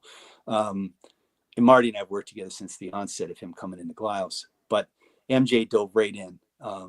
He's a great illustrator. He's a great musician, following the footsteps of his father, and they have a tremendous thing going on. And again, like the unified sort of front, Cappy's involved. Cappy's an awesome person too, another maker who's helped keep Glyos going in ways that people probably will never know. You know, another type of person that we're talking about that you connect with, and they take the time, their personal time, their financial attention, their points of excellence, and they apply it. And that's what makes this work. And that's what makes the Horsemen work. And it's not always smooth. What is? You know what I mean? It's not but the intention is there, and it is a team thing. You know, these guys, all the toys you're playing with are all being given that attention. They're all being imbued with that thing I'm talking about, that the intention to share, to make it the best it can be. We all work within our abilities. You know, there's always somebody who has more skill on the technical level, but they might not be able to hum the tune just the same as you. And that's where the diversity is so cool. That's what makes this 5 Points Toy Pizza Expo, and now the Horsemen are coming. You're able to experience all these tunes, you know, all these different people. You're going to get resin people, printed people, Japanese vinyl, US pulled vinyl, PVC, crazy, 90 part construction Horseman figures, small construction Glyos figures, some new Glyos is getting debuted there. Cappy's going to have some really cool stuff that we all worked on together, and it's his baby. And Pat and Cappy do great work together. I like to. I'm just sort of like I'm like the watcher.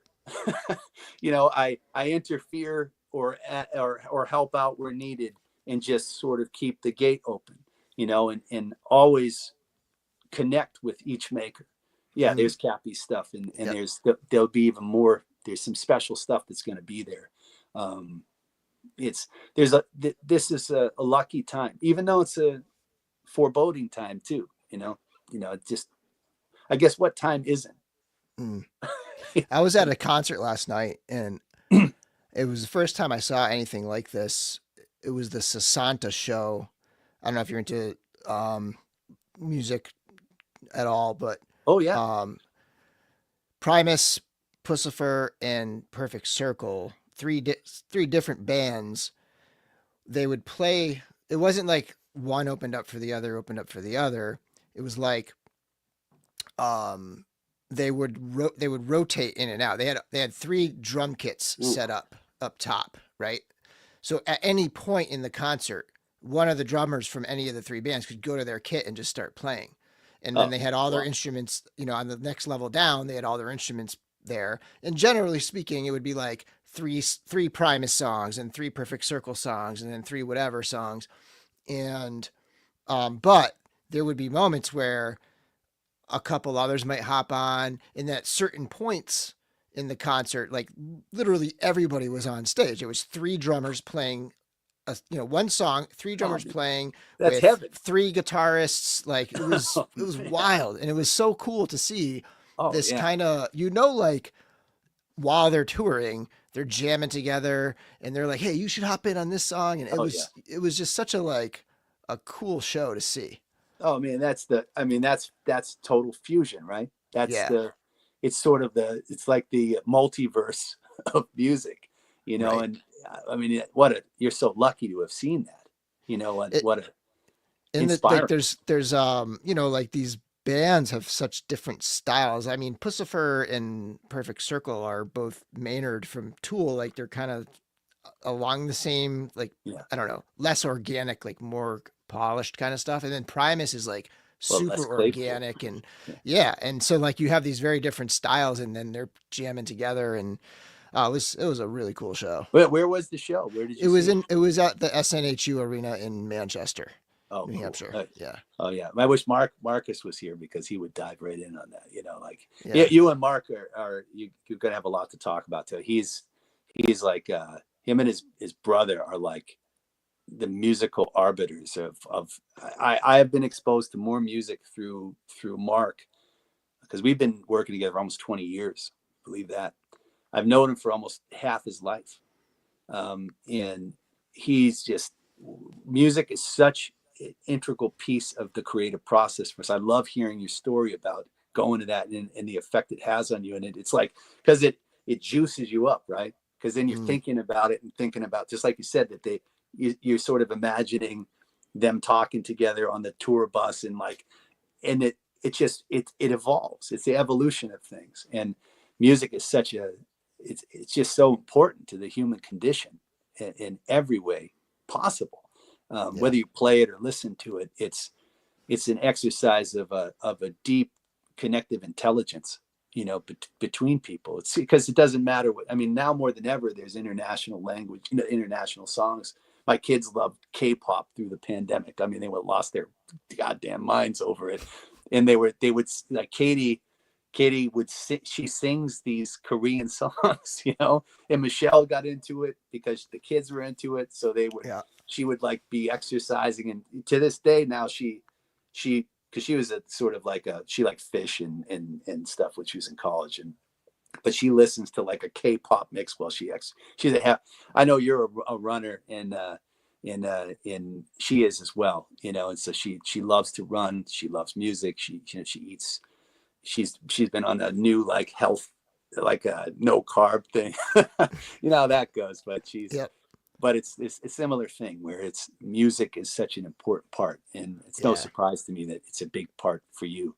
And for me, it's a memory thing too. Like Yeah. we were talking before, it's like I have like deep rooted things, like moments of, because back in the 80s and 90s, we would buy a tape or a CD, Yeah. and you would listen to it. And I still do this. I make purposeful effort to do this now because it's less Whole so. album. But the whole album, and you would Whole listen to album. it like you wouldn't just listen to it once or whatever, because you bought the thing, and and you'd Yeah. have it and you'd listen to it a lot. And so it might be this like 3-month stretch of time, and then like, so this part of the year always kind of like connects back. It might be like in the fall, and you bought this album in the fall, and like the fall always reminds you of that. And Oh, there's just I like love this like pure emotional kind of memory thing with music for me. what's a big, like, what's a current band that you're listening to right now that's sort of keeping you between the past, present, future? Like, is there something that you lean into in the sort of pre-summer? Is there something that's like that you're Right leaning towards? now, it's funny. I don't know if there's a lot of springtime memory ones. It's definitely summer ones. Like Oh yeah, for me, like growing up, it big was time summer. for some reason it was always like Jane's Addiction, Porno for Pyros, like the Perry Farrell stuff. Like for some reason that always hit in the summer. There was I did a lacrosse camp when I think I must have been a sophomore. It was probably 94-ish, 93 maybe. Yeah. And there were these 3 albums that my buddy and I brought with us to that summer lacrosse camp. It was up at UMass. We grew up in Westfield, in Springfield area. Okay.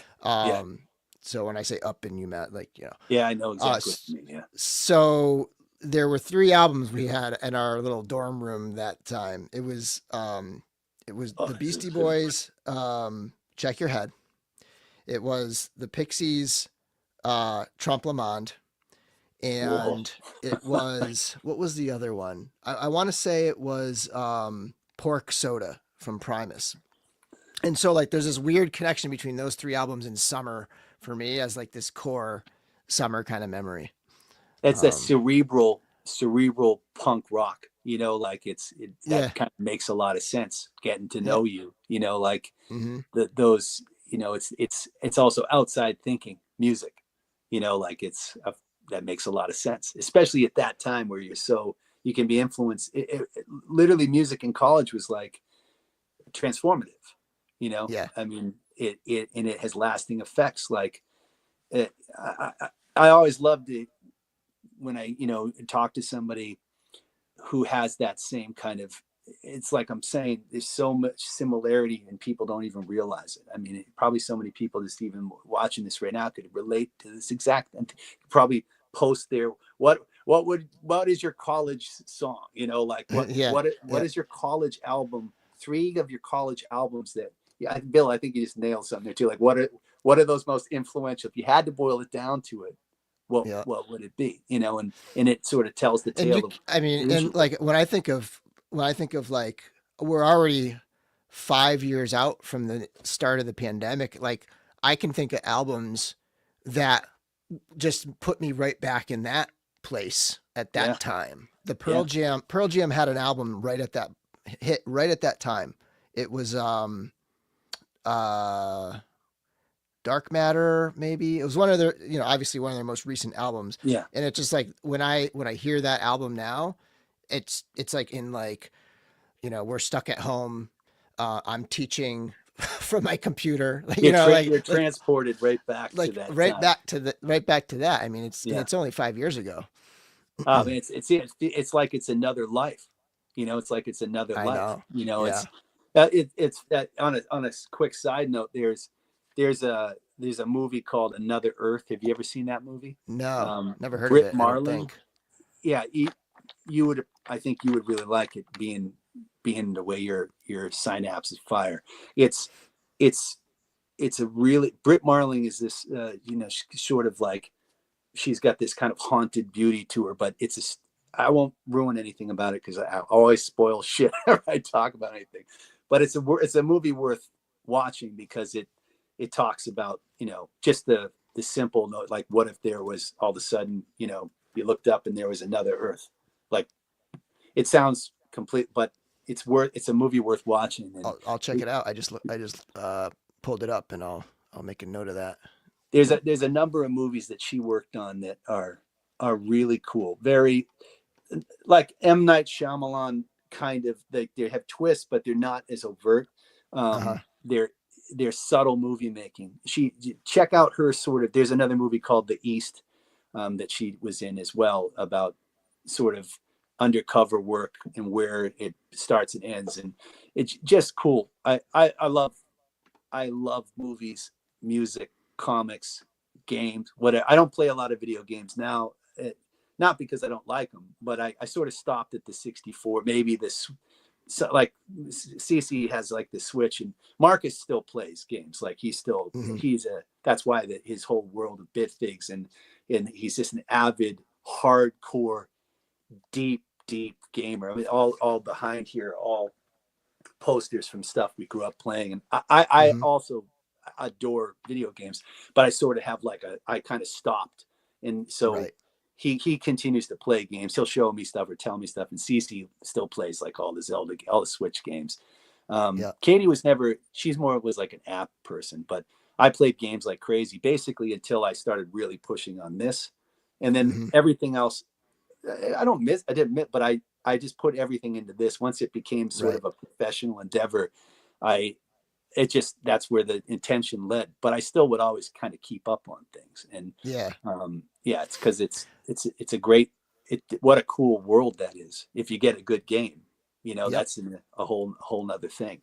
My last, I used to play, I think, so the PlayStation 3 was my last system where I was like playing fairly regularly, but like even by then I was already kind of like, not finishing games, like just kind of super casual and stuff. The Fallout. But I think the GameCube really was like probably where I was like most playing like games all the way through and just like really super into it.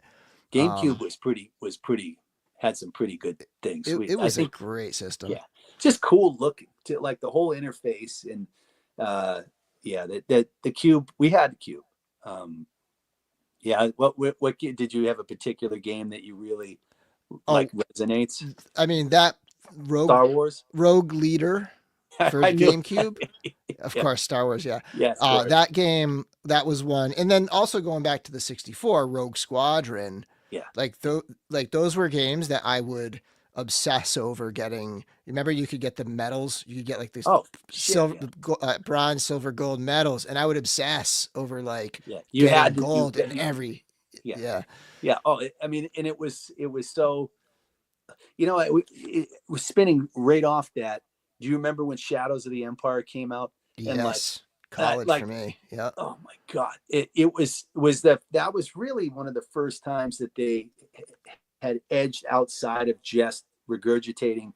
And I believe me, I mean, the original first Star Wars, my favorite movie, that Blade Runner, like Nausicaa, like the trio of movies. But Shadows of the Empire was crazy because it had a CD, it had a soundtrack, it had a book, it had a comic, it had toys. I remember going to KB. I was in college at the time, and going to KB, and there was one local, and like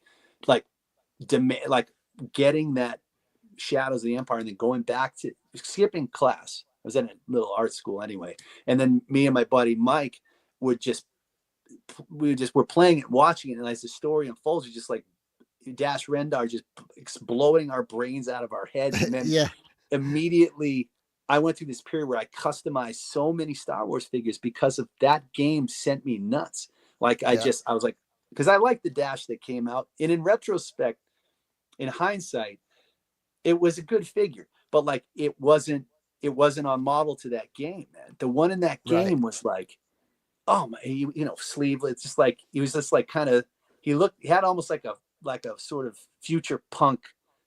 It didn't look like a normal Star Wars guy, but he fit in enough with those big quilted, almost light field pads on the top of his shit. And the Outrider was cool, and Lebo, and it was, I mean, it was such a fun time. That's one of those things where, like, we talk about a marker. Like, I remember thinking, like, especially that time, like, because he also had a Neo Geo Mike, my buddy Mike did.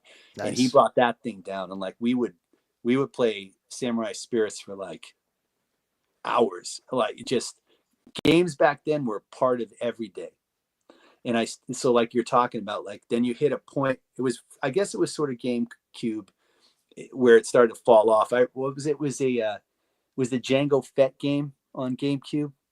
You remember that one? Yes. I never had that game, but I think I remember that. Yeah. It was wicked. And it's another one of those things where it wasn't like, it was still under like Lucas. So they were very careful about what they did, but Dark Horse still, like, they were doing their expansions. And Mm-hmm. I know you're a long time Star Wars junkie, me too. And so like, that's kind of like, now when you look at everything that's available, I understand why people dislike so much of it, but I like watch everything. Jesse makes fun of me all the time about it, because I'll watch everything from beginning to end. I rarely ever stop watching a show, even if I'm not crazy about it. I will always listen to a whole album, or I will always watch something. I will always read something to the end, every time. I feel like I owe it to whoever made it to do it. Even if I end up never watching it again, at least the curse of the memory, right? The only ones I've abandoned are ones that I've watched with my wife, where like it becomes this thing where it's like we can't watch it without each other. Yeah. And then something else we start watching something else, and then it's like this thing becomes so far away that it's like, oh yeah, we should go back to that. And it's like, I think like we never finished Mad Men, believe it or not. It's like this thing, like we gotta go back to Mad Men. We gotta go back, and it's like we still intend to. Still have time. I know we gotta go back to it. When you watch, do you like? Because Michelle and I will like get on the floor, like kind of cuddle together and like watch it, and like we'll usually eat and then we'll talk, and like a lot of times with the Star Wars ones, I have to pause it to explain some. Especially with Andor, it's been like 10 there's a lot of explaining with Andor for sure. Yeah, she's just like, shut up. Yeah, I mean, it's a little weird. Like my daughter's 10, and it's funny because she hates hearing the sound of the TV when I guess anybody would. Yeah. But like we have to sometimes watch it on almost like zero volume and just watch. Volume. Oh yeah. I get it. But our dog is like crazy about people, like human to human contact. He goes crazy and he like starts jumping on you and barking, and he just thinks he wants to be involved. He wants to be involved, but it's like he also won't really let it happen without getting excited. Yeah, we be in the middle. So we sit in our separate chairs, and he'll sit on one of us. Michelle had a dog who was the same way. Like if we were sleeping or we watched them, he would need to be in the middle, like right on top. Yeah. So it's So I mean, and we do separate chairs sometimes. Depends on what it is. Some things it's lay down and hang out time. Other times she's in her saucer chair and I'm on the mini couch. You know what I mean? It depends too. If you're getting up 1,000 times, like she fell off with Walking Dead. Like Walking Dead. Once they killed Carl, it was like, fuck this. She stopped watching, and I said, we gotta, because Gimple, like, she's like, Gimple destroyed the show, and I'm like, well, I'm watching this all the way. So I've watched every single thing that they've made, because it was usually on a Sunday, right? And then we would do sales on a Sunday, and after the sale, I would go in and watch the repeat of it, and I'd even watch the stupid after shows, because I was just like, I read the comics, I watched this whole thing, but she totally abandoned it. Mark too. Mark abandoned it as well. Most people I know quit that show. It was after Carl died. It was like was not a good move. It's like a rage quit. It was a rage quit. I had a friend. Did you read Game of Thrones? Did you read A Song of Ice and Fire? No, Michelle. No? Did, I just saw the show. Did you see the show? Okay. Well, I had a friend who he almost quit reading the books when they killed Rob. Like he broke his book. He threw it against the wall when they killed Rob. So upset about it. He was so pissed off. He was. We had to talk him back. We had to talk him back into continuing the book after that. That's funny. You had to give him some counseling at that one. I mean, that's a good book. That means you're writing something good. You Yeah. know, it's you gotta be thrown off sometimes, I suppose. But see, we'll go off into the weeds 1,000 degrees, Bill, too. Yeah. Like it's I you know, it's that's my mind is all we could talk about 1,000 things. Totally. I guess we could round back to the Horsemen's thing. So one of the things for this 5 points is that right before the show, like this month we're ramping up the Infinite Legions, and so we should be seeing that sort of come into focus starting maybe tomorrow, and then leading up for the next couple of weeks up to the show. And so the Horsemen are going to be there, and this project is it truly is a culmination of dating so far back, pre even, like, there's figures we've done here that, like, it all sort of came from this one little thing that Eric had done, where was our last San Diego Comic-Con. We had already, we had met the Horsemen. We were becoming friendly at that point. And I had first met them in like 2006, when I was in line to get their Magma Core Argus figure. And I was holding Katie. She was a baby. And she was stick 2. And I remember, talking to them, and we weren't in full production yet. We didn't go into full production until 2007. And we were ramping up to that. But I remember like looking at that figure, and I love Magma Core. I always I give Eric shit all the time about, you got to bring it back. Got to bring this character back somehow, backdoor him into Cosmic. And if you know what you're looking at, some of the Oxford stuff, like he's in there. I mean, there's a lot of blue dudes, like, yeah. And so he, one morning, we were getting, our friendship was kind of growing, and I was walking down to see them. We were at the far end, like in the whatever they called it at the time, like the Cult Yard or whatever it was. San Diego was pushing this indie toy thing.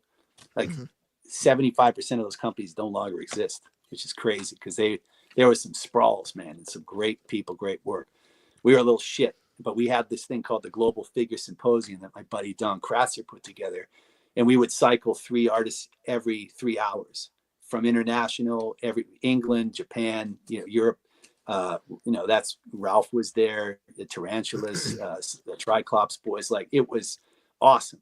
And so I love San Diego Comic-Con, getting up super early and walking the floor. And so I would get there very early and then look at stuff. And then one morning I decided to walk down, and Eric happened to be walking up. We were going to see each other. And Eric he's so humble, and he was like, yeah, I got something for you. And he just hands me this like little baggie. And in it were these little heads. Like, there were heads of, he had made his own Pheyden, like an evil Pheyden. We didn't call it, we just said, I just made my own version of Pheyden. this little thing right here. Let me put us like this real quick and put you here. I don't know is that okay. Focus? Yeah, I can see it. Yeah. So he sculpted this back in about 2011. He painted it.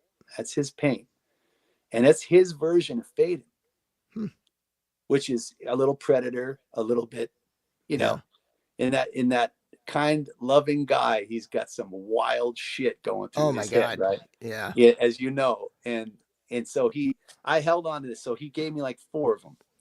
And I remember looking at it and going, I was like, holy shit. And it was cast. Back when you would cast things. And I kept it, and I immediately went, we shot the shit, and I went back and I immediately built a body for it. And then I was carrying it around. And so for a while I was like, I'm going to make this thing. And then we were working on production at the time, getting into, like, we were in the middle of OSM, heading towards Power Lords. And we had talked a lot about working on different, a Glyos compatible line. And he had even gone as far to build this thing we called the Hop Jockey. And there's some of this will be expounded upon as the month wears on, but you're getting a little inside first scoop here. And, sanctioned by the by the Horsemen themselves. And he had built this body using access joints. And of course, he built something that none of us had thought of. Eric did. And he built this awesome thing. And like, so each time we'd see each other at a convention, he would have some new thing to show and proof of concept. And then we thought about this hop jockey. He called it the hop jockey because it was like it was essentially the ox crew body, but back then. This is how far out he's thinking about things. But it was small. It was like a 3 3/4 inch version of the ox crew, very close, hand sculpted over axis joints and existing Glyos parts with castelline, like sculpted. And it was fascinating. And again, like the things that he or George, I'll never forget George Gaspar is an insane sculptor, traditional sculptor, outstanding movie level dude, on top of being, one of the best guys. But between Bill and Eric and George and CB is he's a master on the mill. He can sculpt like a son of a bitch too.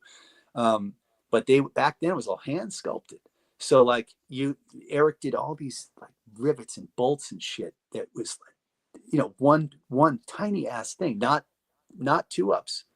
And I remember looking at that thing and just wanting to make it, but it was, it would have been in a lot of ways, the Goss ended up sort of inhabiting a lot of those ideas, and it was more designed to move a lot. And whereas I lean more towards, I like the foundational figure to kind of be more like a Star Wars figure, like, except with the waist, like I like that simplicity as long as you can blow it apart and then use it as a stem. So, right. Like the paintbrush, painting thing, I like to create the things more simplified so they have the balance and then you can build out with it. That's what the axis joints and all the accessories that we do are about. Eric was more, he wanted to lean more into something that was right out of the gates would do crazy shit. He's, and then as we sort of got closer to doing Mythic, which was going to be small, we were in the middle of winding OSM down, middle of Power Lords sort of ramping up, and their Power Soldier really sort of was again sort of a meditation on what we made, what would have been sort of a cosmic at the smaller scale. And those heads that he designed for the Power Soldier and the whole concept of it those things sold like crazy. I remember seeing lines for them at New York Comic Con with the Horsemen at our table one year, and they were selling they were actually selling Grip Tog, Gatekeeper style or whatever. And people ate those up because the price was right. I don't know if you ever got your hands on one of their Power Soldiers, but I didn't know. They're very rare now. And once the license went, that was it for the molds. But they were just a really great, this is the body that they were right here. Yeah. So that's Adam Power and his Power Soldier, armor. But they just felt good. And so when they made the jump to 6-inch, which again was the right choice, they needed to, there was too much richness in there for it to stay small. And right. It was a little, I missed it, but I was excited too, because I knew that, the Mythic Legions and Cosmic Legions you have today would never be what they are today if they hadn't made the jump. But it was one of those transition times where it was like, sort of like, well, then, so will we work together again, or what? I don't know what we'll do. So we'd stop working together on like production at that point. We still continue to do some work on OSM sort of through the back door, when the rights reverted back to Mel and Gary. But so, they would still work on stuff. We still expanded the line, but that was not, they were sort of doing work for hire at that point, even though they had done the whole line up to that point. But then Eric and I started knocking heads again about, maybe working on something, again, in the scale or larger scale. And so it was never, that always existed. This Infinite Legions is a main line for them, much like Figura Obscura. It's not just us, we're the prototype, see if this works type thing. They have great plans for excellent, far better artists to work with them. if this all works out, and hopefully, hopefully it does well for them. I hope it does. Who knows? But it sort of serves as a dual purpose, because it also brings Pheyden, and not just Pheyden, some other characters of ours as well, into their world that's sort of cosmic, because it's primarily cosmic. Mhm. It's using cosmic pieces and brand new pieces. It's an amalgamation of them. And so it's infinite, but it's also sort of almost adjacent cosmic. It's also because it's a kind of a stupid thing I do, but every single thing we do with every single person we've ever worked with, to me, is all in scale to Pheyden in my mind. So the 6-inch stuff that the Horsemen make, all the cosmic stuff, they're titans in my games when I play around with the toys. Mhm. So if Pheyden, if he met, a Thygar, he would be a giant. But then, through stupid sci-fi stuff that we all like, they get smaller or get bigger, unstable molecules, Reed Richards shit. So they can be cloned or shrunken. So we always would have these running storylines where Pheyden maybe would be pulled into cosmic through a warp, through a dimension gate or the Zoranor rift. Elements in our mechanisms in our storytelling, which are ramshackle and crazy at best. And they're kind of wild men over there at the Horsemen too, especially with cosmic. And that's what makes it fun. It's completely unhinged, all of our shit. So What do you think of Slog? I love Slog. I mean, it's one of the coolest sculpts. I think that one almost put PJ into the grave. He went so crazy over that sculpt, because it's like a small child, right? Yeah, it's huge. You I mean, it's got to be like 4 pounds or something. I mean, It's look, huge. check it out, right on the desk. There you go, the head. Yeah, I Yeah, love I it. mean, Like it's just such a work of art to me. That thing. it's funny because I don't feel like it's like you don't realize how well it moves.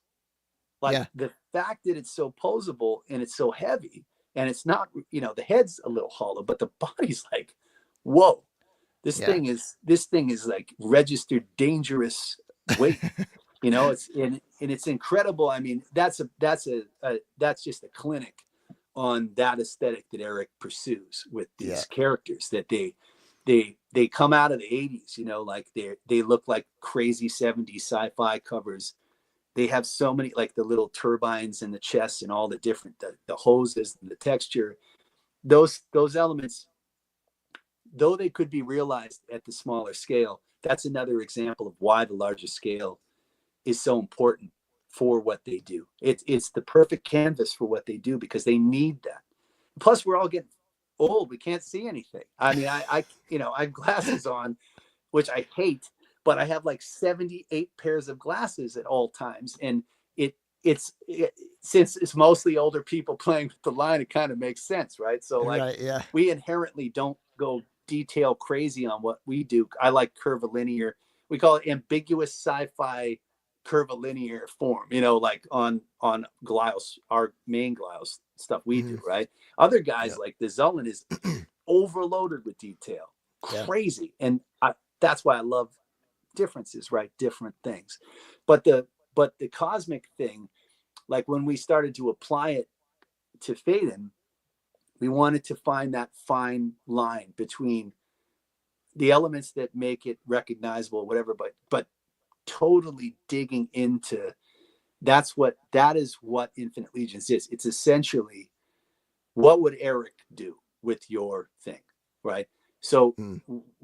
how would he reinterpret it? And that's what, just like with Figura Obscura, now that there's a more group think there, but with Infinite, it's a similar sort of thing.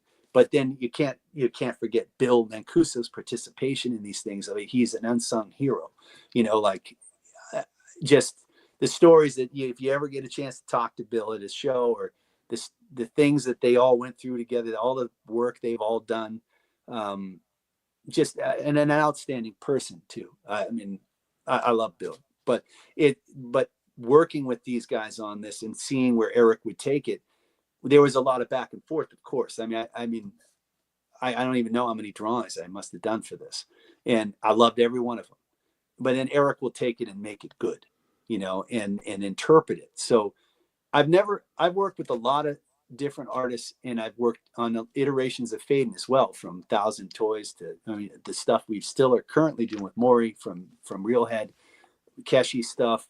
Marcus and I working together. It's like, it's family. So like, it's crossover, but it's, you know, we're together. So Bit Pheyden is like, you know, the piece of my heart, you know what I mean? Like that Mark's interpretation of that, but he's my brother. So it, you know what I mean? It's like, but it's technically a crossover. We even made a Beantown Pheyden. But it's an old line that we worked on together when we first met.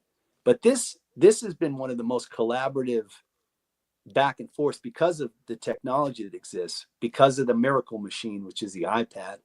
And then Eric's so open-minded. I mean, that's one of the things Jeremy likes to say, but Eric never says no. He just says, okay, tell me more.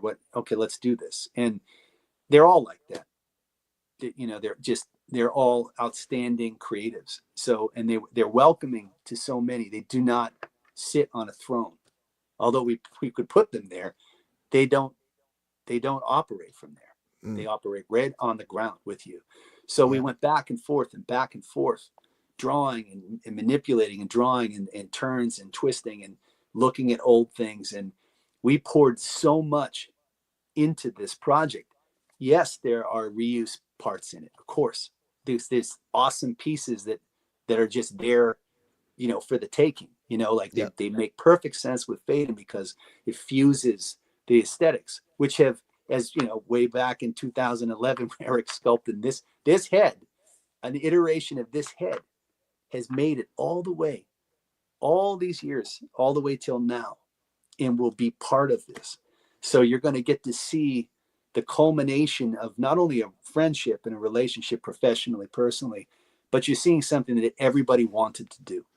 It wasn't like a check mark on something. It was a labor of love, hundreds and hundreds, if not thousands of hours of time put into it across all of our teams.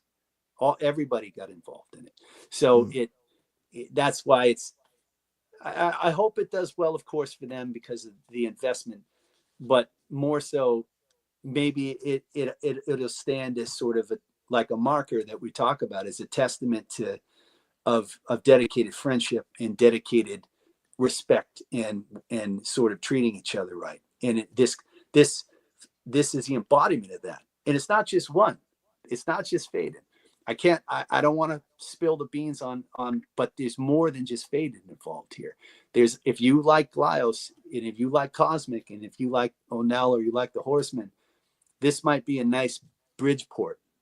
You know, this is the sort of place where it's like an airport, you know, people coming in and then this thing's created. So we even tried to put the aspects of the story into the technology. So if the Pheyden is somehow pulled into Cosmic, maybe someone like Slog or maybe someone from Tusk, maybe the Greyborn, somebody got a hold of this Traveler, this little guy who would be nothing but a little shit to these dudes up to basically their knee.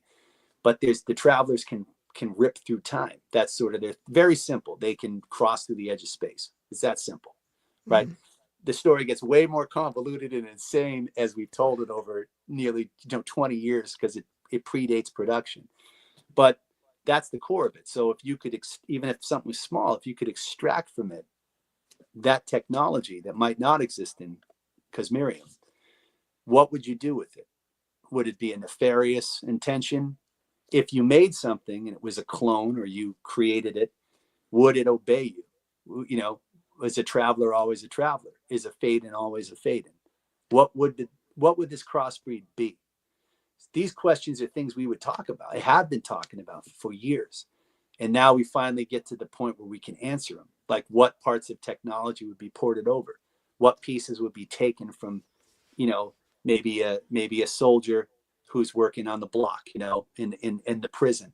Maybe it's taken from an ox crew piece of armor. We don't, you know, where would it come from? What would be the application? What would have to be built to contain what a Traveler can do when it can phase shift through things? To travel, would the Traveler listen? Would it obey Slog or an evil Greyborn? Who knows? You know, but these are questions, of course, will be posited to you answer the question. But we're going to give you this thing this is not phoned in. This thing is like right down to the rivets on the fucking shoulder pads, like where they go. Every piece, like, you know, we made iterations on versions of Pheyden's head that weren't just, if you look closely and you know what you're looking at, you're going to see that all that investment of time and love that went into it. So this thing is also hopefully a sort of ambassador between the lines. So Pheyden's going to pop in as an Infinite Legions thing, but you sure as shit can play with it with your Cosmic, and say he does maybe happens to travel back through the through the Zornor Rift and back into Glyos. Who knows what time he lands in? Maybe he lands in a time in the far distant past of Glyos, and that giant who would be a Titan in our world, that infinite cosmic Pheyden, maybe that's where the technology was taken from. Maybe the Delphi took that tech and went and made the Pheydens. We like to just twist it all up, and all the opportunities are there, but it's all baked into it. And again, I don't know how far I will get in revealing all the aspects of this as the month rolls out, but there's a whole nother piece of this that's in the Glyos sector of it. So you're going to see a lot. The prime rib, I call it the steaks and burgers, right? Funny, I say these things to Eric. He's a vegetarian, and you know, I'm always making analogies to food. But the Horsemen make the steaks. We make the burgers. We're making a burger of the steak. Okay, so if you like this and you like this aesthetic, maybe you don't want to drift in. I hope people take a chance on this and they check it out. But if you want to see another iteration of it, you're going to, you know, and this is the first place I'm saying it. So there was multiple projects being done at the same time by the same teams at the same time, feeding each other, changes and differences being purposefully employed to sort of diversify the options and also feed into the story. If you want a story, it's there. There's reasons that lines shift. There's reasons that pieces are there. It's all intentional as much as we could, you know. They're brilliant. You know, I'm half breathing. So like we sort of fumble fuck into creating something, but I will say that the immersion of cooperation has been, I would say, another level as far as my personal experience doing this. And I've been very lucky.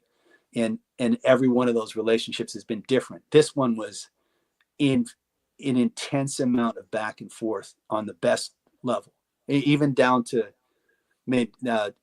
Trevor's, what a photographer he is. Holy shit. Yeah.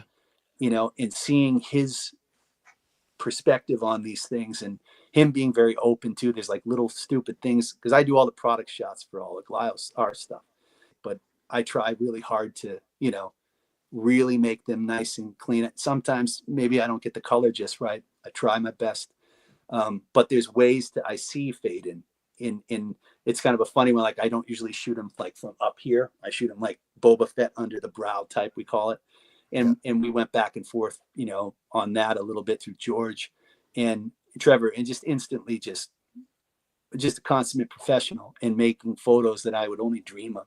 So the things that he's done is just, it's, you know, it's like, I mean, I couldn't be happier with what they've done, far beyond any expectation. I don't really have a lot of expectations in general.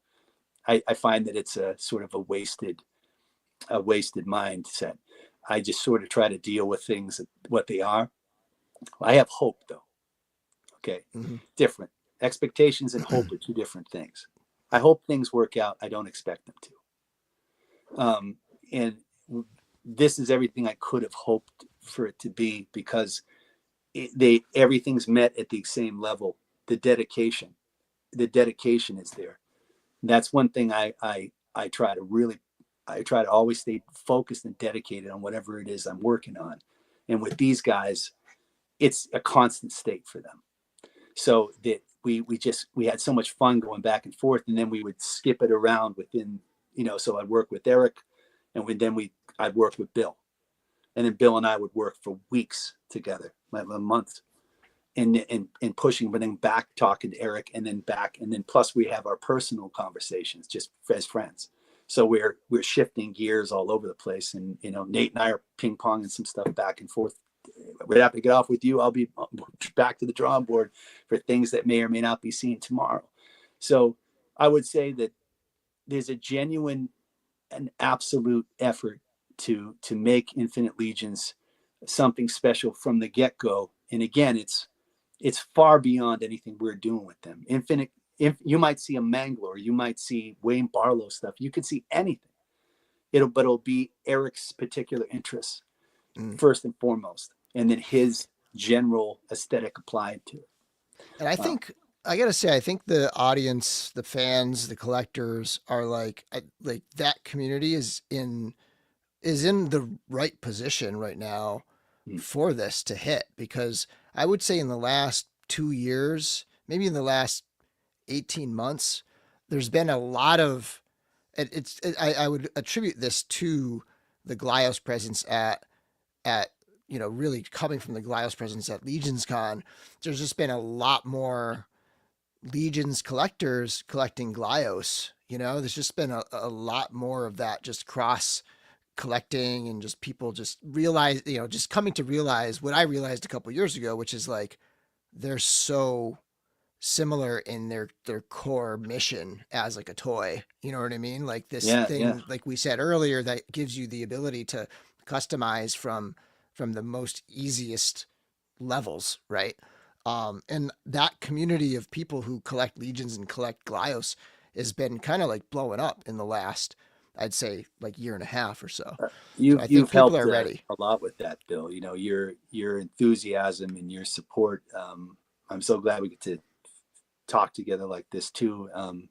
You've been a great example of your creativity and in your sort of your application and your caring sort of nature, letting the other makers come on and discussing their perspectives on things. And I thank you for it, and I know all of the Glyos makers do, and directly or indirectly. We're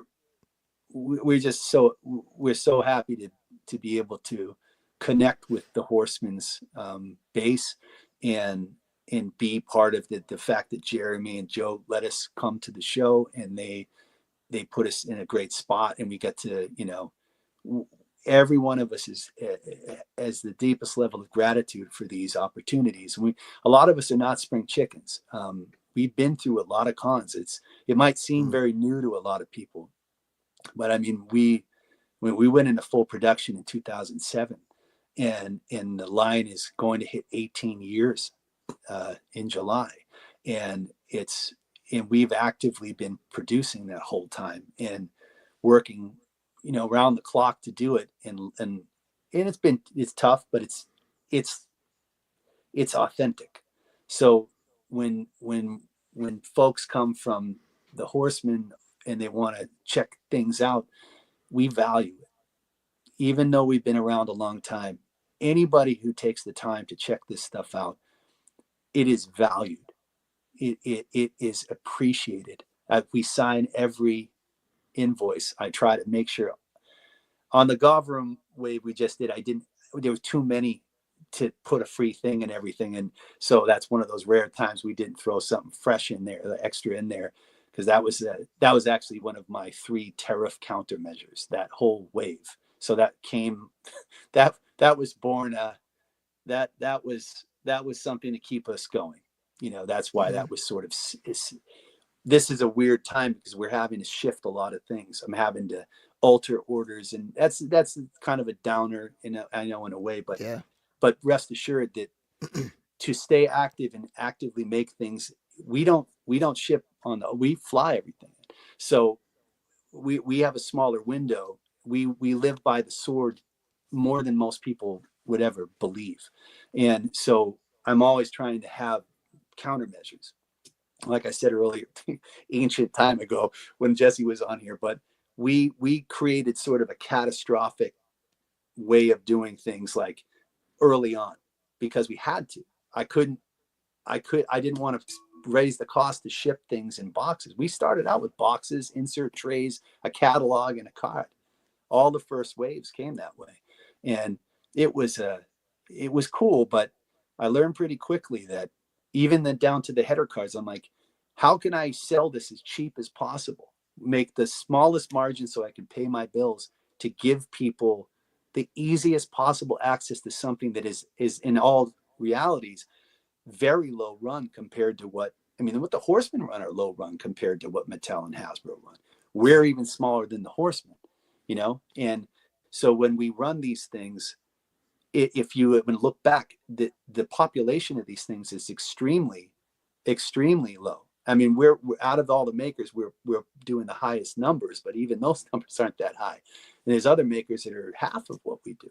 Mm-hmm. So there's a specialness to these things, and at one point they seem maybe more expensive than they should have been, and that bothered me. I remember I hated even selling shit for $8. Can you even imagine that? I would struggle with $8. I used to sell hand cast Pheydens for $12 that I dyed and painted myself and built, and I got New England cheapness pumping through my veins, and it's I don't like to sell things expensively, and it's not, that's my own bullshit, but that's the foundation of, like, when we sell things, I agonize about what that price is, and sometimes to our detriment, but never enough to kill us. So I told you, if I could give it all away, I would. I love to give stuff to people. I love to give stuff to my friends. I love to give stuff to people. I always have since I was a little kid, and it's more fun. And I like to, play with stuff, give stuff, trade stuff, do whatever. We have to charge because this has to be a business, I guess. So we're at the lowest end of that, though. It's as basic as you can get it, and that's why the shit comes in a poly bag, because we figured out years ago that was the best mechanism to get it here fast, to get as small packages as we could get, and turn it as fast as we can. And with me and Michelle packing, or Marcus here, or sometimes Peach, it's in a lot of ways, like when I look at what the Horsemen do, again, you're getting the ultimate stake with that, what they do. The time that they put, I love toy packaging. It just doesn't make sense for us to do it because we're a little ass company. Yeah. We went through that. You're going to see, in a funny twist, you might see some of our old packaging in Infinite. Right. There's some things we're knocking around it. If you're an old head on this stuff, you might get a kick out of some of the things we have cooking for the packaging on this, because this is a chance to also, it's like another Earth. It's an alternate reality Pheyden. What if Pheyden was 6-inch line? What if the Horsemen had Pheyden the whole time? What would we do? That's what Infinite is. What would Eric do? What would the Horsemen do with it? And so there's again, they're going to get to coexist. It's like meeting yourself. You meet a version of yourself, which is basically the foundation of, like, all of the Glyos Pheyden stories, or all the different Pheydens all meeting each other, and who's, this guy evolved this way, this guy evolved this way, and this guy's from time A and this guy's from time B. It's all the stupid shit we read about in comics, all done through some knucklehead in New England, and that's that's kind of what it is. And whereas what the Horsemen do with Cosmic, there's a depth to the story. It's a really fun place to visit. So if it goes well, Eric and I have talked about maybe some of these pieces that are going to be available in Infinite initially. We did design them so that they could matriculate into Cosmic proper. You may see Cosmic's answer to a Traveler, which, you might see that moving forward. We don't know. It depends on how it all goes. But the intention is there. The idea is there. You're going to get to drop into this thing at the origin point.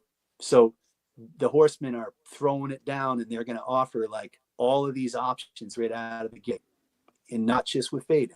You're going to see more than that. You're going to see options. You're going to see things that could potentially lead to more crossovers. It's all going to be up in the air, and we'll see how it does. But we've discussed it absolutely, without question. I mean, maybe exhaustively, and I've loved every minute of it. You know, from that little resin head all the way to, you know, what I just saw this morning. You know, and what some of you are going to, you know, hopefully you guys will be interested in seeing over the next couple of weeks as they start to show what we've been working on.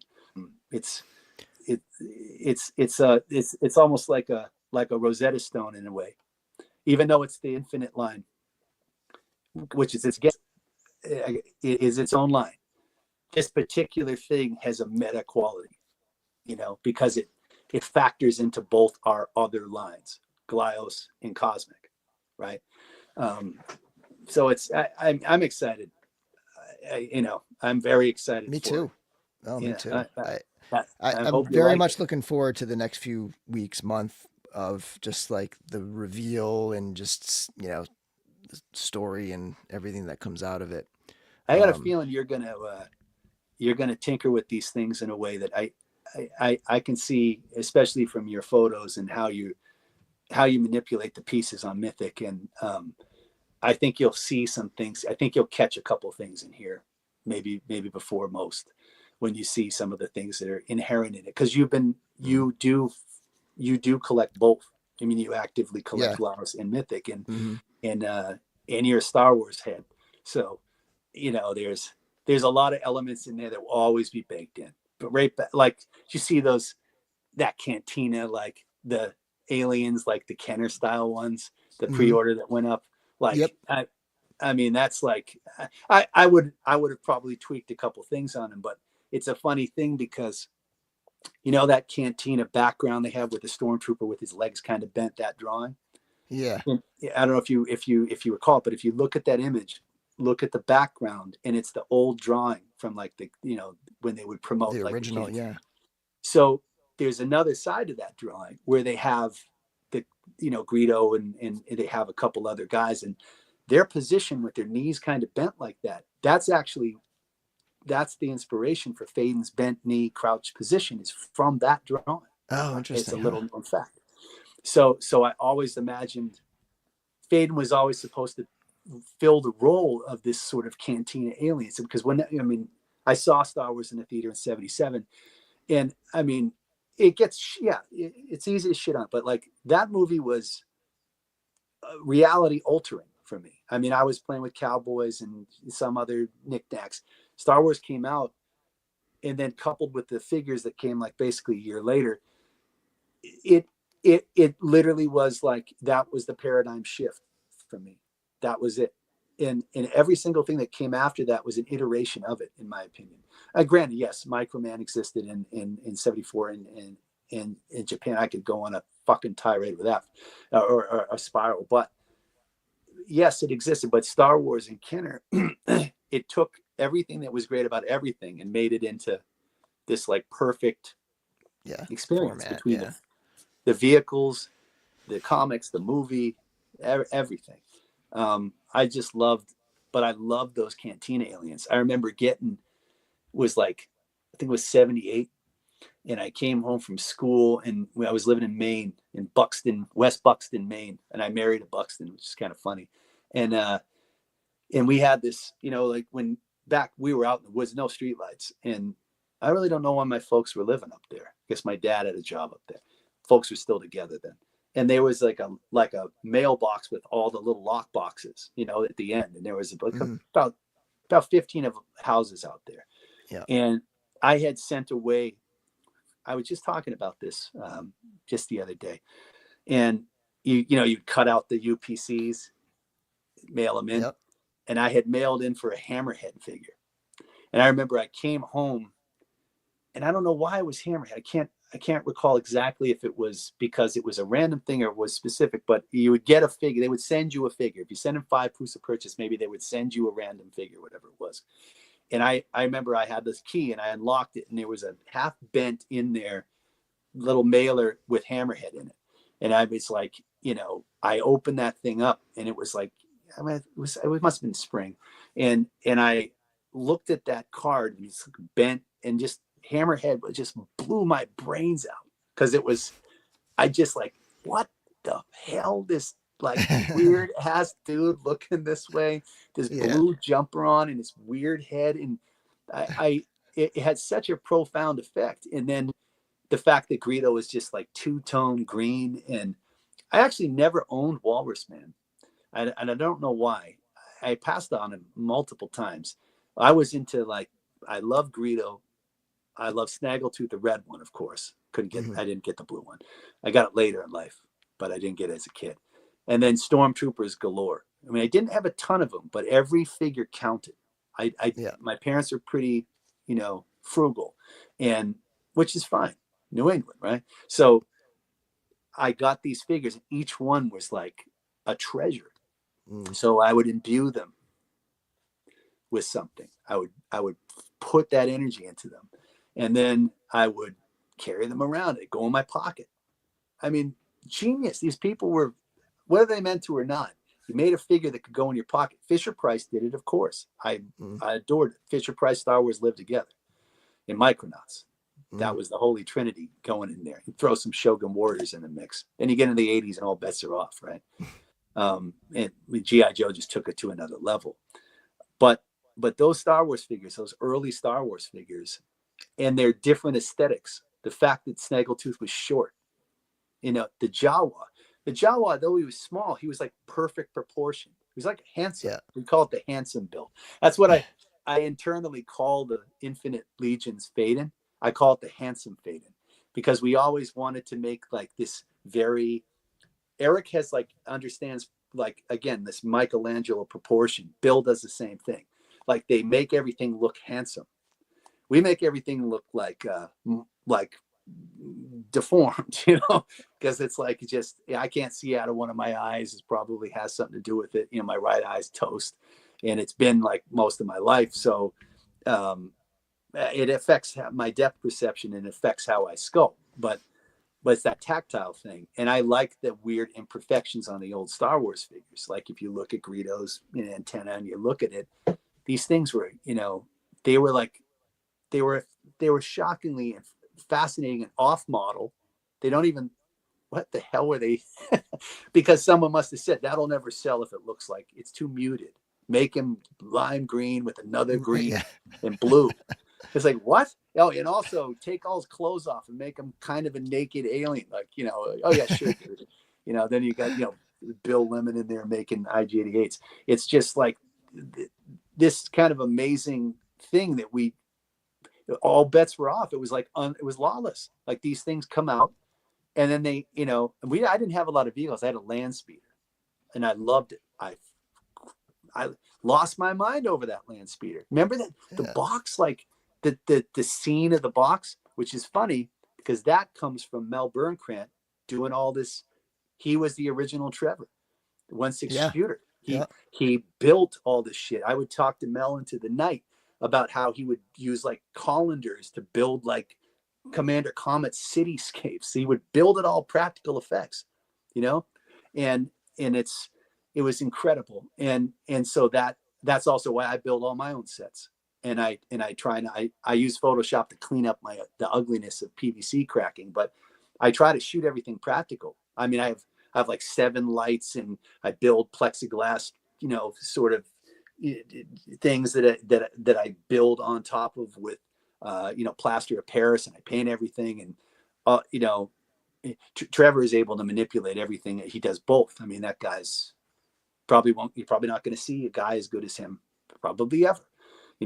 The rest of us try our best, and at least it's got sort of a feeling to it, like that artist might not draw as well as this other guy, but he draws in his way. Yeah. And that has value. And that's like early Star Wars, I remember like loving the Obi-Wan figure when it came out. And it was like a grandpa. I mean, the figure's it's like a grandpa, you know. Yeah. What kid wants to play with a grandpa? You know, think about it. Like, but I love the damn thing, you know. You got it. I just shopped the curiosity. I picked one up just the other Oh day. man, I mean, look at that. I mean, come on. And how much do you appreciate it more now? Because you can Yeah. relate to Oh it. yeah, totally. You know, but when we're kids, it's like everybody liked Luke. Obviously, Vader was in the, you know, the genius of pushing this out. Yeah. It was just so much happening, especially in the early days. Like the droids, like Michelle loved Star Wars. She loved the droids. She loves robots. Why she made Goban. Like she loved R2. The chrome on it, that's an artifact from Takara. The chrome 3PO, that's an artifact. Yeah. So the fact that this was sort of this paradigm shift for so many, and it made this love of aliens and armored dudes.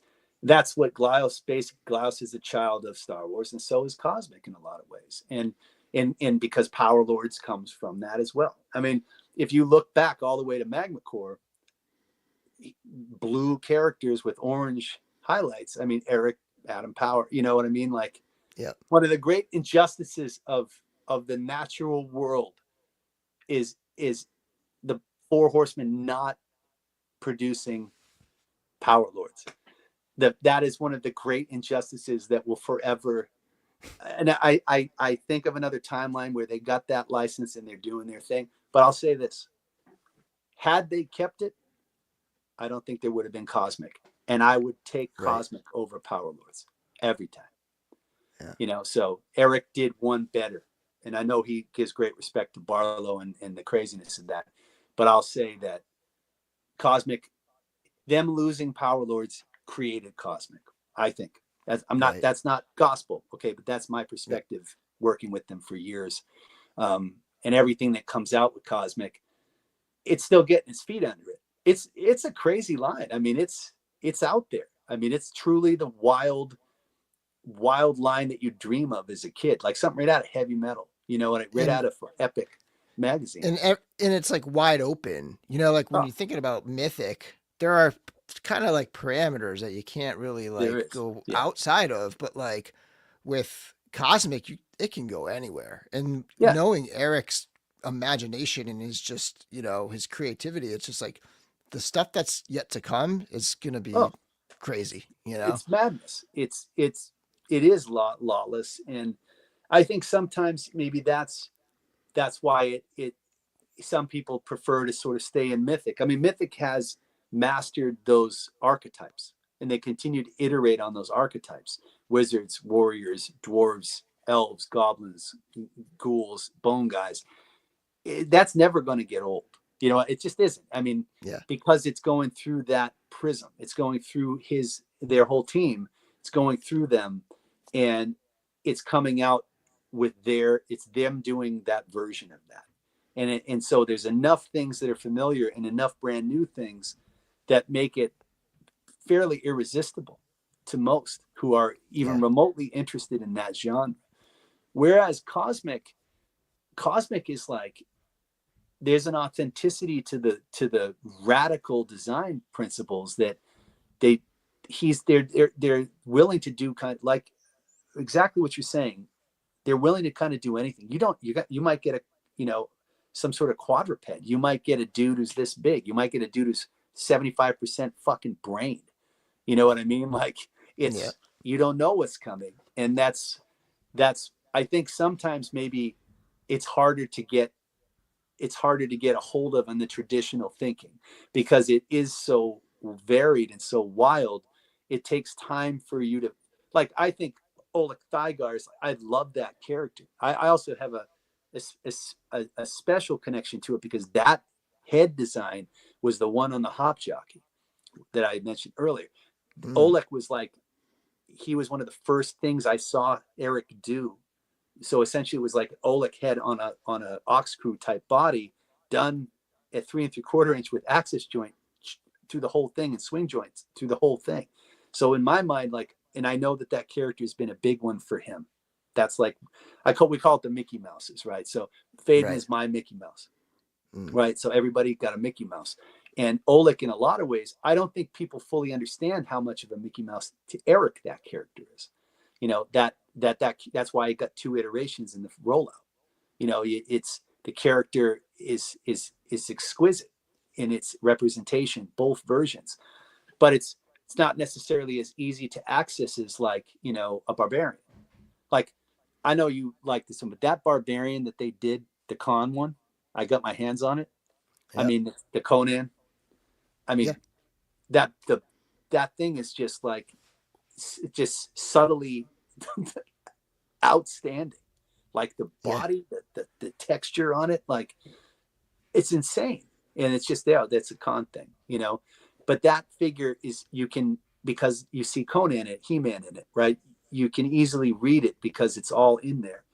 I feel like Cosmic is actually, it's so original in its execution that I sometimes think it might be something that in retrospect people then examine and say, well, I maybe I should have paid more attention a little bit more and tried this a little bit more, because Yeah. it's advanced from the get-go, you know, with all the photography and this attention to detail, and also the interplay between the characters. I mean, the things that they've done for it, like the giant sculpts they did, I mean, at the show, Yeah.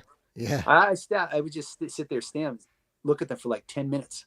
I'll also Just, say the narrative storytelling too, because that was really the first time they were doing that. It was pretty much all bios up until yeah, Cosmic first began, and then when Cosmic first began, you know, maybe it's a true. wave or two in, they you know, Jeremy started publishing those narrative stories, Oh yeah, chapters essentially, yeah. and that changed the game. And then they started doing that with Mythic, and so Oh yeah. yeah, bringing that in Jeremy, has been what huge. totally, you nailed it. I mean, Jeremy joining the team too, and then them embracing his creativity. Also, it's, again, it opens doorways. Like, you know, his whole, the screed he did about the pilot, you know, like that. I remember thinking, like, oh, I was reading, I'm like, wow, there's passion, there's energy being put into it. It might not necessarily be recognized right away, but I think as it gets supported, it will grow, you know. And it's interesting. Like, when you think of Mythic, do you think, like, who would you say is your hero of Mythic? Who's the hero of Mythic, if you had to pick one, like, through all the lines? Atlas maybe. So it would be Atlas that you would hang it on. I kind of think so. Yeah. So it's, I mean, it makes sense, because it's is a sort of an anti-hero, you know, like, in what iteration of Atlas, like, Yeah. it, so if I said that to some, like my friend Simon, if I said, well, who do you he loves goblins, like, Atlas wouldn't be on his radar, right? Yeah. So Yeah. it's so expansive, like who, every person, like, I'd love to ask, like, Mythic Legion's fans, like, who do you think the Mickey Mouse is of the line? Is there one? I would argue that maybe that it's transcended the need for one, because Right. Yeah. it maybe doesn't need it. And that's how interactive it is, that it's truly unique in that way. You know, even though we have a zillion different things floating around through all different, you know, like 11, 12 different makers active right now, Pheyden would always be hung on now Pheyden, just because that's it, right? That's the messaging, even though there's a dozen other things. With Mythic, it's grown so large, and I think also because a lot of people made their own Mickey Mouses. They made their own. That's the pop and swap, but also then you get all these incredible guys that are sculpting and selling their parts, painted or unpainted. So it's, the interface it's altered. It's very unique in that way. Whereas I feel like it doesn't require it. And sometimes I think it's easy for an outsider to say, "Well, what the hell is going on here?" You know, like, where do I begin? Yeah. You know, and you begin where you start. Yeah. And You know, you know, it's funny because that, like, this channel kind of, I don't know, not quickly, but like it very specifically became like a core mission of my channel. my YouTube channel specifically, and the content type videos that I make became like, how can I help people like feel welcome in this like huge world of mythic legions, that it's like intimidating to like enter, you know what I mean? And like to show them that there are some simple entry points and ways to just kind of like look at this thing. And so that's always been kind of one of my things, is just like trying to make it a welcoming place and sort Oh, of you've done a easier great, for people. tremendous job with it. I mean, I think your inherent patience as a school teacher has translated into an ambassadorship. You know, like you're a fantastic ambassador. They should make a figure of you. They should make a character called, you know, William the Ambassador, because you have, your videos are succinct and thoughtful, and they introduce the perspective. That's a piece of collecting these things. It's a perspective. It's not just the plastic. So your perspective on it, you're sharing the options, you know, and I think it's very important, because this is it's still grassroots. It is. Yeah. I mean, it is, even in the worlds we think are vast. You know, I check Toy Arc all the time, and I read Adam Palace's 16-bit all the time, and Adam's, you know, awesome, great, you know, long time journalist, you know, as well as working in the industry. But we're all still so small. It's such a small community, you know, and you're talking, you know, in the thousands if you're lucky, as far as people at one time looking into something. And you can extrapolate the math pretty easy. And it's just somebody who has the care and the time and the passion that you put into it. And again, it's that intelligence combined with passion. Intelligence is fantastic for solving a lot of things, but without passion, it's difficult to understand. You know, when you put the passion and you goose it a little bit, you know what I mean? You hit it with a little bit of the spice. You show those photos. You know, you got that great intro music for those, like the more sort of 16-bit video game one. Then for this program, you have the sort of the cool, like, sort of sounds like something out of a Disney haunted house. And I like those different. All the same guy, by the way. You kidding? Luke Schreiber is his name. He did. I call him my jingles, but like he did my theme songs. They're awesome. Kudos. He's great. What a great amazing. Year, huh? Oh yeah. Great jingles. Great jingles. They stick. I think that it's important too. Like, and you're very consistent about the way that you present the stuff, and nothing looks phoned in.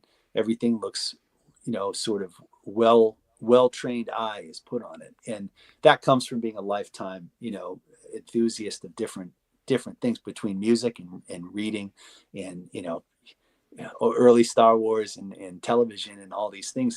They sort of culminate in this like mind that is able to sort of translate things.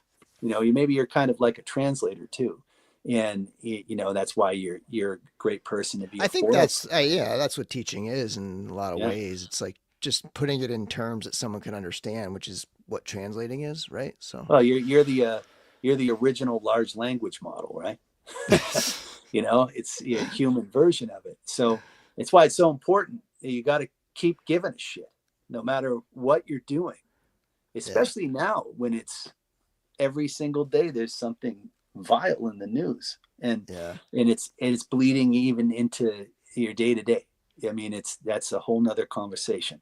But these things, these elements that are imbued with positive or the wonder of it too. It's sort of a goof, but there's wonder in these toys still. They're an escape, and it's like if that's why that's one thing about Infinite that I think is neat, is because it's a convergence of different groups' way of dealing with the world, and then working together to create an object that can maybe be like a transport system if you check it out, you know, or you just look at it. You don't even buy, just look at it. Maybe it triggers something. Maybe you think of things, you want to draw something different. I love that.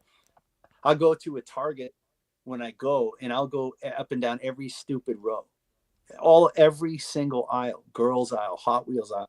Hot Wheels are like the great American pastime. They're like a living baseball card because it's still cheap.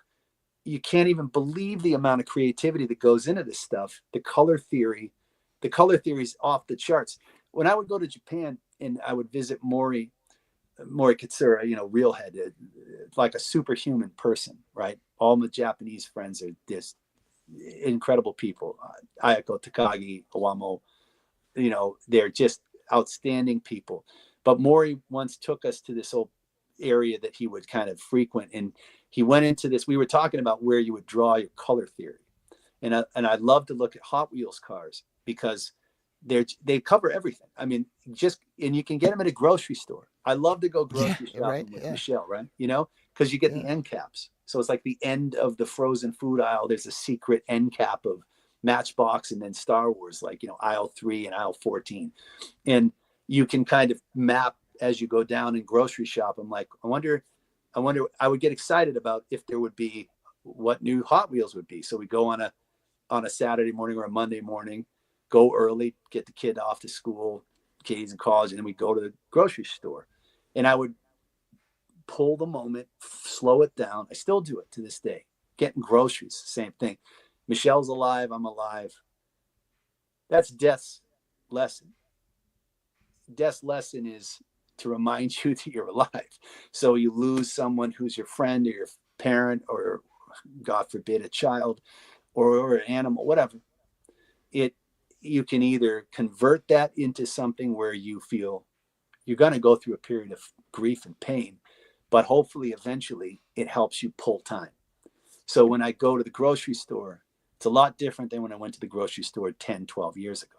Now I'm in there and I'm just looking at everything. I mean, even the fact there's shit on the shelves. That sounds stupid, but there may be a time where they're not. I remember when the pandemic, there wasn't. You'd have to run through the fucking store with a mask on. And so I pull time and I look at these things, and Michelle will be cruising around and I'll be like, I'll be there and I'm going to go through all these Matchbox cars. And then they help me formulate. Maybe I'm on what color theory I want. What are these guys up to? And I look at it. When I went and saw Mori, he would go into an old Japanese candy shop, and he would look at all the different candies that were handmade by these people. And he would say, this is where I draw my inspiration when I have a writer's block or an art block. And he would pick up the pieces, and he showed me how he would look at all of these crazy traditional Japanese candies and some over the counter type things. But it was fascinating. Everybody has their exploratory sort of system. And for it can be as simple as that, like a trip to the grocery store. I mean, I look at the produce all the time. Nature just figured it out long before we ever did. So I'll take pictures. We go to this farmer market, it's a farm, and I have pictures on my phone of fruit and vegetables near each other because they're perfect. They're perfect. And Mark and I have basically fused the Pantone system into our heads from 20 years of working with it. So I'll be like, oh, that broccoli looks like PMS 375, that looks like 102. Your mind it becomes a piece of you, but you're looking at nature to figure it out. The other day I took a walk down the reservoir, and I'm looking in the water, and I see this big ass, ugly ass fish come tooling up, and I was seeing the sun go through the water and reflect on its body, and it was kind of bogus, but it was also iridescent. I don't know if what it was, a little trout or something. And then I spent about 45 minutes just looking at all this shit, and it downloads, into your head. Occasionally you take a picture of it, but that's a marker. And then you take it back, and then you apply it to what you're doing. And these are the things that aren't talked about much, in the process of things. It's easy to think that it just all kind of falls out of the sky and a person just has a mega vision. But a lot of times it's frustration and problem solving, crazy amounts of problem solving. And that's fun. It's hell, but it's fun to do. You solve the problem. And when you work with other people, you're doing that. And when you're working with kids in the schoolroom, you're problem solving from the moment you step foot on that. You're problem solving before you get in a car. You're thinking about how to assess it and who has a problem. And then my mother worked as a triage nurse for 14 years. And roughly, and we'd be dropped off at the emergency room at this Metro hospital, and my sister and I would sometimes have to be there with her for a shift, and it would be like a Friday night shift. So we would sit in the waiting room of an ER and be there for about 8-10 hours. My mom, Wow. was an ER nurse, so it was no small hospitals right off the highways, Leahy Clinic in Burlington, Mass. And my sister and I, my sister's 3 years younger than me, Megan, and we would just get dropped off on my dad because he didn't, want to drive all the way out to Axton to drop us off at the hospital. And my mom had to work a double. We were there and we saw crazy shit, but we got to know that whole hospital like nobody's business. And I mean, we knew everybody in the cafeteria. We would, put our mouths under the ice cream thing after it would close. Like, we'd be running around grabbing scalpels and like carving into tables and drawing and, and we would see crazy shit. I saw a dude, no shit, come into the emergency room with his arm in a cooler. Talk about a badass. Like, dude's arm was cut off here with a tourniquet, and he was holding a cooler, and he had driven himself to the hospital. Did you find out if they got it?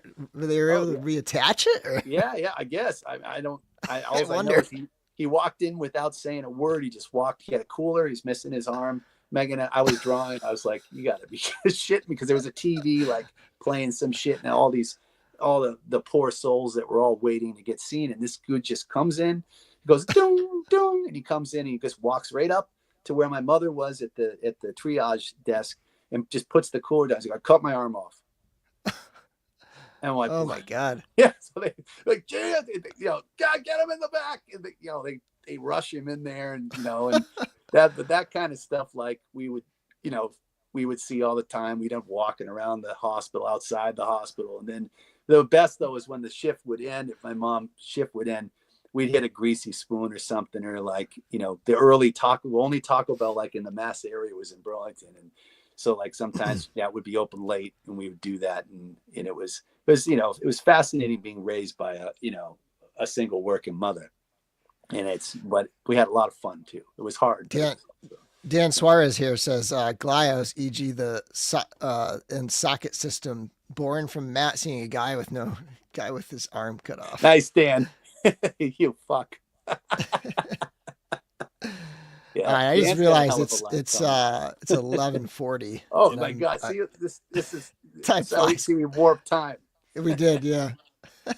Thanks for having me. It was really fun. Yeah. So I'm definitely looking forward to. I'll only be there the one day, but I cannot wait for the 5 Points Fest and Toy Pizza Expo and Infinite Legions and all this stuff coming up. It would be great to hang out too in person. I can get you some food, and when we can tinker with all the stuff. And thanks again for everything you do for both Mythic and for Glyos. It's your enthusiasm, participation in your sort of excellence. It makes a big difference. I have deep gratitude, for you taking the time. Thank you, and it's my pleasure. All right, everybody. Until next time, may the force be with you.